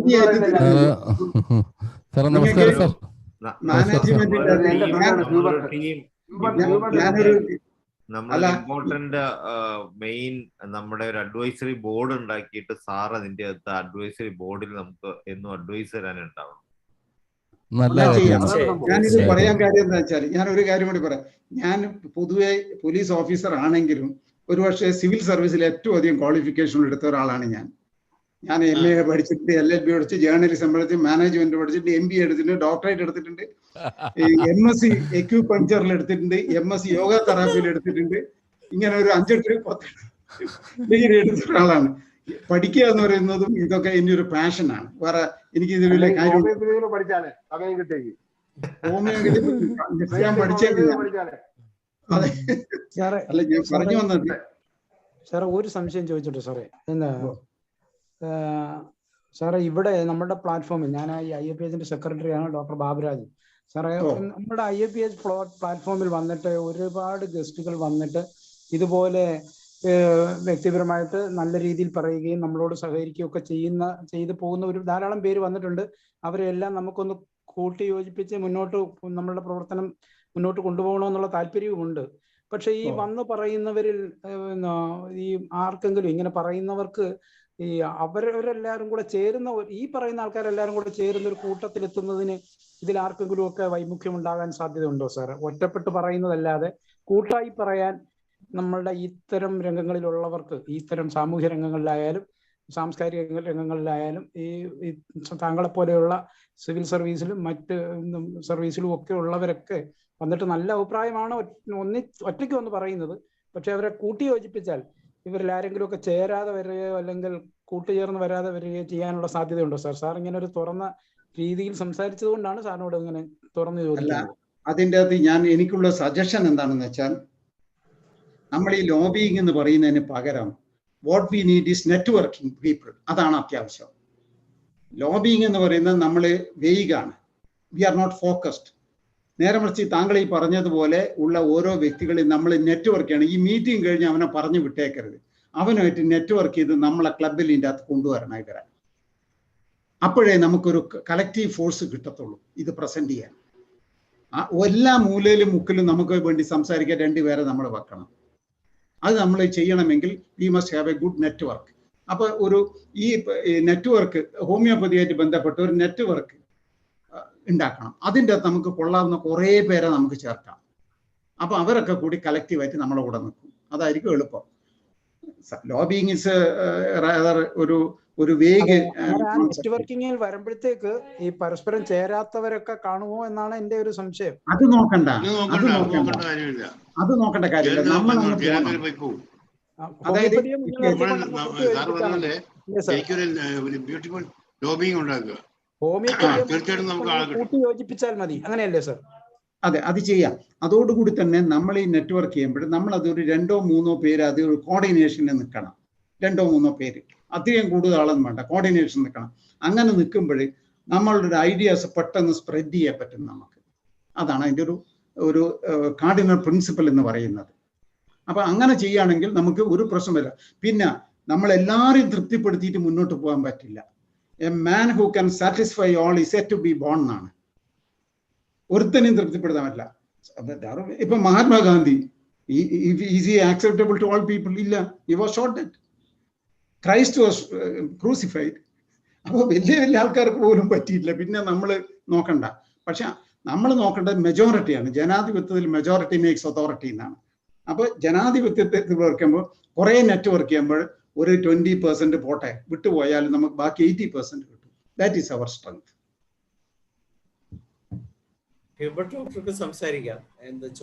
നമസ്കാരം സാർ. വളരെ രസകരമായിട്ട് സാറിൻ്റെ ഇത് സാറ് നമ്മുടെ ഇതിലൊരു പ്രധാനപ്പെട്ട ഒരു വ്യക്തിയായിട്ട് ഇരുന്ന് ഗൈഡൻസ് തരേണ്ട ഒരു വ്യക്തിയാണ്. കാരണം സാറിന് അതിനുള്ള മനസ്സുണ്ട്. ഞാനിപ്പോൾ പറയാൻ വന്ന വേറൊരു കാര്യമല്ല. ഇപ്പോഴ് കോവിഡ് ചികിത്സയായിരുന്നു, നേരത്തെ സുഖമായിട്ട് ചികിത്സിക്കായിരുന്നു. ഇപ്പൊ കോവിഡ് രോഗികൾ വാക്സിൻ എടുത്ത് അതിന്റെ കോംപ്ലിക്കേഷനും കോവിഡും കൂടെ ആയിട്ടാണ് ഇപ്പൊ പേഷ്യൻസ് വരുന്നത്. 2 വാക്സിനും എടുത്ത് അതിനോടൊപ്പം കോവിഡും കൂടെ. അപ്പൊ ഇപ്പൊ കോവിഡും ചികിത്സിക്കണം, വാക്സിനും ചികിത്സിക്കണം. അതും വാക്സിനുകളുടെ എണ്ണം കൂടി വരുന്നതിനനുസരിച്ച് ഇനി കോംപ്ലിക്കേഷന്റെ എണ്ണവും കൂടി വരും. വല്ലാത്തൊരു ദയനീയമായിട്ടുള്ള അവസ്ഥയാണ്. അല്ല, അതെന്തുകൊണ്ടാണെന്ന് വെച്ചാൽ സാധാരണഗതിയിൽ ഒരു ഇഞ്ചക്ഷൻ അല്ലെങ്കിൽ ഒരു വാക്സിനേഷൻ ടെസ്റ്റ് ചെയ്ത് ഫീൽഡിൽ വരണ്ടെങ്കിൽ 8 to 10 years ആണ് വേണ്ടത്. കാരണം അതിൻ്റെ ബേസിക് ഫോർമുല തീരുമാനിച്ചു, അതിൻ്റെ അതിൻ്റെ ഇമ്മ്യൂണിറ്റി ആസ്പെക്ട്സ് നോക്കി, പിന്നെ അത് മൃഗങ്ങളിൽ ടെസ്റ്റ് ചെയ്തു, മനുഷ്യരിൽ ടെസ്റ്റ് ചെയ്തു, സർട്ടിഫിക്കറ്റ് വാങ്ങിക്കാം. 5 to 8 years മിനിമം ആണ് അതിൽ. നമ്മൾ നോക്കണം. ഈ കോവിഡ് നമ്മൾ എത്ര നാൾ കൊണ്ടാണ്? 2 ആഴ്ച കൊണ്ട് 3 ആഴ്ച കൊണ്ട് ടീം എല്ലാവരും കൊടുത്തു. ബിക്കോസ് ദാറ്റ് ഈസ് ഗവൺമെന്റിന്റെ നിലനിൽപ്പിന് വേണ്ടിയിട്ട് അവരങ്ങ് ചെയ്യുകയാണ്. അതിന്റെ പാർശ്വഫലങ്ങൾ ഇനി ഒരു 4-5 വർഷം കഴിയുമ്പോഴാണ് കിട്ടുക ഇതിന്റെ. അപ്പോൾ ഇവരിപ്പോഴാണ് IMR, Indian medical council research, ഇതൊക്കെ അവരിനി അത് ഇവാലുവേറ്റ് ചെയ്തിട്ടില്ല ഇതുവരെ. പിന്നെ ഈ വൈറസിനെ കണ്ടാളെ ഇതുവരെ ആരും കണ്ടിട്ടില്ല. വൈറസ് ഇന്നേതാണെന്ന് എല്ലാവരും പറയുന്നല്ല, നോബഡി ഹാസ് സീൻ ഇറ്റ്. അപ്പോൾ ഈ virus basically is the most microscopic thing which is technically called, it is not a plant or an animal, it is technically called as a living chemical. ആ കെമിക്കലിനകത്ത് ഏതൊക്കെ മീഡിയയിൽ വരുന്നു ആ കെമിക്കലിന്റെ വ്യത്യാസം വരുന്നുള്ള വൈറസിന്റെ basic study പറയുന്നത്. അപ്പോൾ ഇന്ന് മീഡിയത്തിൽ ഒരു മനുഷ്യന്റെ ദേഹത്തിൽ വരുന്ന അതേ റിയാക്ഷൻ ആയിരിക്കില്ല ഒരു മൃഗത്തിന്റെ അടുത്തുണ്ടാവുക, ഒരു മൃഗത്തിന്റെ അടുത്തുള്ള ഒരു ബേർഡിൽ ഉണ്ടാവും. Because the constitution is different. അപ്പൊ അങ്ങനെ വരുമ്പോൾ നമ്മൾ യൂണിഫോം ആയിട്ട് ഒരു എല്ലാവർക്കും കൊടുക്കുക എന്ന് പറയുന്നത് ഇത് പ്ലാസിബോ ഇഫക്റ്റ് എന്ന് പറയും. നമ്മൾ ഈ പ്ലാസിബോ ഇഫക്റ്റ് എന്ന് പറഞ്ഞാൽ ഇപ്പം ഇഞ്ചക്ഷൻ കുത്തിയാൽ എനിക്ക് ശരിയാവുമെന്ന് പറഞ്ഞാൽ ഞാൻ ഡിസ്റ്റിൽ വാട്ടർ തന്നാലും നിങ്ങൾ പറയും ഹാപ്പി ആണെന്ന് പറയും. That's called placebo effect. Actually അങ്ങനെ ഇല്ല. അതിന്റെ മുകളിലാണ് ഇപ്പം ജനങ്ങളെ വാക്സിൻ എടുത്തു കഴിഞ്ഞാൽ ശരിയാവും എന്നൊക്കെ പറയുന്നത്. സോ പക്ഷെ നമ്മളിപ്പം ഗവൺമെന്റിനെ ക്രിട്ടിസൈസ് ചെയ്യുന്ന അല്ല നമ്മുടെ ഉദ്ദേശം. അതിന്റെ ആ പോരായ്മ കാണിക്കുകയല്ല നമ്മുടെ ഉദ്ദേശം. നമ്മളെ കാര്യം നേടിയാൽ മതി എന്നാണ് എനിക്ക് തോന്നുന്നത്. കാര്യം വഴക്കിന് പോയാൽ നമ്മൾ we get diverted and diluted in our attempt. തീർച്ചയായും സാർ പറഞ്ഞാണ് ശരി. നമ്മൾ വഴക്കിന് പോയിട്ട് നമുക്ക് കിട്ടാനുള്ള അവകാശങ്ങൾ കിട്ടാതെ പോകും. എന്തായാലും സാർ ഒരു ഹാൻഡ് റൈസ് ഇവിടെ വന്നിട്ടുണ്ട്. ഡോക്ടർ മിനി അറിഞ്ഞോ അറിയാതെ ഹാൻഡ് റൈസ് ചെയ്തിട്ടുണ്ട്. സംസാരിക്കാം. അറിഞ്ഞുകൊണ്ട് തന്നെ ഹാൻഡ് റൈസ് ഒന്ന് സംസാരിക്കാം. ഞാൻ fort Cochin doctor mini Pradeep. ഞാൻ വിളിച്ചത് കൊച്ചിൻ കോർപ്പറേഷനില് ഹെൽത്ത് ചെയർമാൻ ഉണ്ട് അഷറഫ് സാറ്. കേക്കാം. ഹോമിയോപ്പതിക് ലവറാണ്. നമുക്ക് നന്നായിട്ട് സപ്പോർട്ട് ചെയ്യണ ഒരു ആളാണ്. അപ്പൊ ഞാൻ ആ സാറിനോട് കഴിഞ്ഞ ദിവസം ചോദിച്ചിരുന്നു. ഹെൽത്ത് ചെയർമാൻ ആണ് കൊച്ചിൻ കോർപ്പറേഷന്റെ. ഹലോ, അപ്പൊ ഞാൻ സാറിനോട് നമ്പർ ഇതിൽ ഞാൻ കൊടുക്കട്ടെ എന്ന് ചോദിച്ചപ്പോ കൊടുത്തോളാൻ പറഞ്ഞിരുന്നു. അപ്പൊ ഞാൻ നമ്പർ പറഞ്ഞു കഴിഞ്ഞാൽ ഇതിന്റെ ആരെങ്കിലും നമ്മളൊന്ന് ഇൻവൈറ്റ് ചെയ്ത് കഴിഞ്ഞാലേ നന്നായിട്ട് സംസാരിക്കാം ഹോമിയോപ്പതി. തീർച്ചയായും നമ്മൾ എടുക്കാവുന്നതാണ്. നമ്പർ പറഞ്ഞോളൂ. 9846 800 523. നമ്മൾ ഇൻവൈറ്റ് ചെയ്യണമല്ലോ, എന്നാലേ വരുള്ളൂ. 9846600523. 9846800523. 468 ആണ് സാർ ഡോക്ടറെ പറഞ്ഞത്. അതെ, 468000523. ഞാൻ കഴിഞ്ഞ ദിവസം ഒരു ഷോപ്പിൽ ചെന്നപ്പോ ആ ഷോപ്പിലെ ആൾ എൻ്റെ അടുത്ത് ചോദിച്ചു, ഡോക്ടർ വാക്സിൻ എടുത്തതാണോ എന്ന് ചോദിച്ചിരുന്നു. അപ്പൊ ഇല്ല എന്ന് പറഞ്ഞിരുന്നു. അപ്പൊ എൻ്റെ അടുത്ത് പറഞ്ഞു, ഇന്നലെ നിങ്ങളുടെ ചെയർമാൻ വന്നിരുന്നു. അപ്പൊ ഞാൻ വാക്സിൻ എടുത്തോ എന്ന് ചോദിച്ചപ്പോഴേക്കും അങ്ങനെ പറഞ്ഞ് ഹോമിയോപ്പതി ഉള്ളപ്പോ എന്തിനാ വാക്സിൻ അങ്ങനെ പറഞ്ഞു. അത്രേ കടക്കാരൻ പറഞ്ഞതാണ് കേട്ടോ. Very good. വളരെ സന്തോഷമുണ്ട് അങ്ങനെ കേൾക്കുന്നതിൽ. ജനം അവെയറാണ്. ആ അവയർനെസ് നമ്മൾ സ്പ്രെഡ് ചെയ്യണമെന്നുള്ളതാണ്. അതെ അതെ, അത് ശ്രദ്ധയിൽ മുൻകൈ എടുക്കണം. നിയമപരമായ സ്വാധീനയെ നമ്മൾ തന്നെ നേടിയെടുക്കണം. അതാണ് വേണ്ടത്. സാർ പറഞ്ഞ ഒരു കാര്യം ഞാൻ പറഞ്ഞോട്ടെ. അതായത് പിന്നെ MS ഹംദാൻ സാറുമായിട്ട് ഞാനൊരു 2 മണിക്കൂറോളം ആ പ്രോജക്റ്റിനെ കുറിച്ച് ചർച്ച ചെയ്ത് ഡൽഹി വെച്ച് സംസാരിച്ചിരുന്നു. വളരെ ദയനീയമാണ് അത് ഇംപ്ലിമെന്റേഷൻ എന്നുള്ളത്. അദ്ദേഹം പറഞ്ഞത് വളരെ കറക്റ്റാണ്. ഒരു കേസ് സ്റ്റഡി ആയിട്ട് തന്നെ എടുക്കാൻ പറ്റിയ ഒരു സംഗതിയാണ്. അത് എന്താണ് പ്രോജക്റ്റിൽ ഇൻവെസ്റ്റേജ് ചെയ്തിരുന്നതെന്നും എന്താണ് ഇംപ്ലിമെന്റേഷനിൽ നടന്നത് എന്നുള്ള കാര്യത്തിൽ എനിക്കപ്പോൾ ഭയങ്കരമായിട്ട് സ്ട്രൈക്ക് ചെയ്തു. നമ്മൾ സാർ ഇതിൽ എല്ലാ കാര്യങ്ങളും വളരെ കുലങ്കഷമായിട്ട് പഠിച്ചിട്ട് പറയുന്ന ഒരാളെന്നുള്ള രീതിയിൽ I actually appreciate you sir. Can you give your number? We will contact. Number കുറിച്ചെടുത്തോളൂ. ആർക്കും എന്നെ എപ്പോഴും വിളിക്കാം. ഓക്കെ. 98462 66799. 66799. അതെ, 98462 66799. Okay, thank you. സാറേ, നന്ദകുമാർ സാറേ, നമ്മള് ഇപ്പോൾ സാറ് പറഞ്ഞത് പ്രകാരം തന്നെ ഇത് കോർഡിനേഷൻ ചെയ്യുകയാണ്. നന്നായിട്ട് ചെയ്യും. സാറ് അനിൽ ഡോക്ടർ പറഞ്ഞതുപോലെ നമ്മുടെ കൂടെ ഉണ്ടാവണം, അതിൽ നേതൃ വിങ്ങിൽ തന്നെ ഉണ്ടാവണം എന്ന് താല്പര്യപ്പെടുകയാണ്. അത് സാർ പറഞ്ഞതനുസരിച്ച് നമ്മൾ മുന്നോട്ട് പോകുന്നതാണ്. അതുപോലെ തന്നെ നമുക്ക് സംസ്ഥാന കേന്ദ്ര ഗവൺമെന്റുകൾക്ക് വെറുതെ നമ്മൾ എന്തെങ്കിലുമൊക്കെ പറയാതെ കേരളത്തിന്റെയും ഇന്ത്യയുടെയും ഒക്കെ ഒരു ഈ ഹോമിയോപ്പതിയുടെയും മനുഷ്യന്റെ നന്മയ്ക്കായിട്ടുള്ള പ്രോജക്ട്സ് പ്രിപ്പയർ ചെയ്ത് കൊടുക്കുന്നതിലേ അർത്ഥമുള്ളൂ. അത് നമ്മൾ അതിനു വേണ്ടി നമ്മൾ ബാബുരാജ് ഡോക്ടറോടെ ശ്രദ്ധിക്കണം. ആ കാര്യം നമ്മൾ പ്രോജക്ട്സ് പ്രിപ്പയർ ചെയ്ത് കൊടുക്കാനുള്ള ഒരു സ്പെഷ്യൽ കമ്മിറ്റി നമ്മൾ രൂപീകരിച്ച് ആ കമ്മിറ്റി അത് പ്രത്യേകം നമ്മൾ നന്ദകുമാർ സാറിനെ പോലെയുള്ളവരും പരീത് പാവക്കൻ സാറിനെ പോലെയുള്ളവരൊക്കെ അതിൻ്റെ അകത്ത് ഉൾപ്പെട്ട് പ്രോജക്റ്റുകൾ പ്രിപ്പയർ ചെയ്ത് ഗവൺമെന്റിന് സബ്മിറ്റ് ചെയ്ത് ഡിപ്പാർട്ട്മെന്റിന് അത് അഡ്വൈസ് ചെയ്ത് അത് നടപ്പാക്കുന്നതിന് എന്നാലേ നമുക്ക് സാമ്പത്തിക ഗവൺമെന്റിൽ നിന്ന് പദ്ധതികൾ വഴി കിട്ടുള്ളൂ. അപ്പൊ അതായിരിക്കും അതിന് നമ്മൾ പ്രയോറിറ്റി കൊടുക്കേണ്ട ഒരു ഏരിയ ആണ്. അത് നമ്മൾ ശ്രദ്ധിക്കേണ്ട ഒരു ഏരിയ ആയിട്ട് കൺസിഡർ ചെയ്യുക.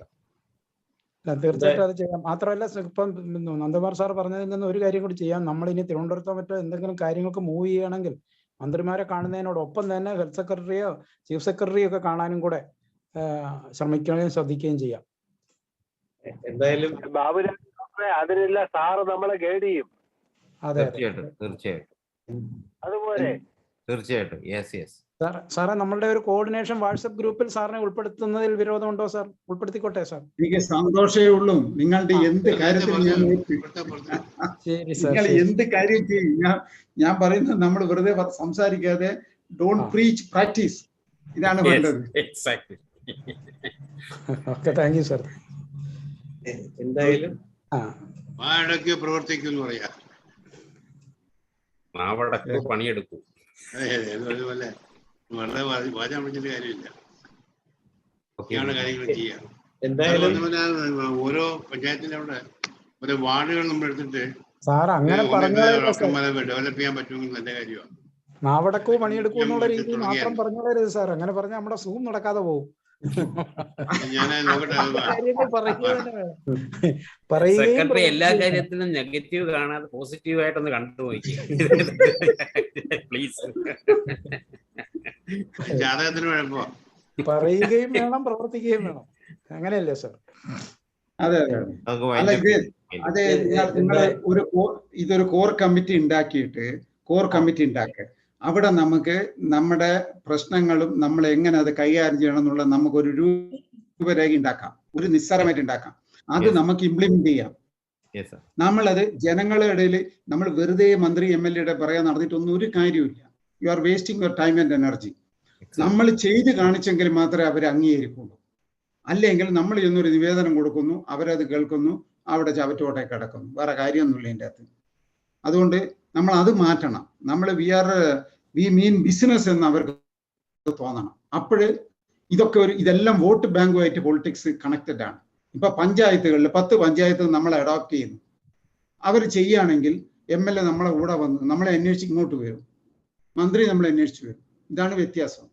നമ്മൾ അങ്ങോട്ട് പോയാൽ അവർ കേൾക്കാൻ വലിയ തിരക്കായിരിക്കും, ഒരു കാര്യമില്ലാതെ അൺനെസറി ബിസി ഡൂയിങ് നത്തിങ് എന്ന് പറഞ്ഞ പോലെയാണ് അവരുടെ സ്ഥിതി. അതാണ് കാര്യം. എന്തായാലും ഇന്നത്തെ ദിവസം നമ്മൾ വളരെ ഗംഭീരമായിട്ട് മുന്നേറിക്കൊണ്ടിരിക്കുകയാണ്. എന്തായാലും നമ്മുടെ സമയം അതിക്രമിച്ചിരിക്കുന്നതുകൊണ്ട്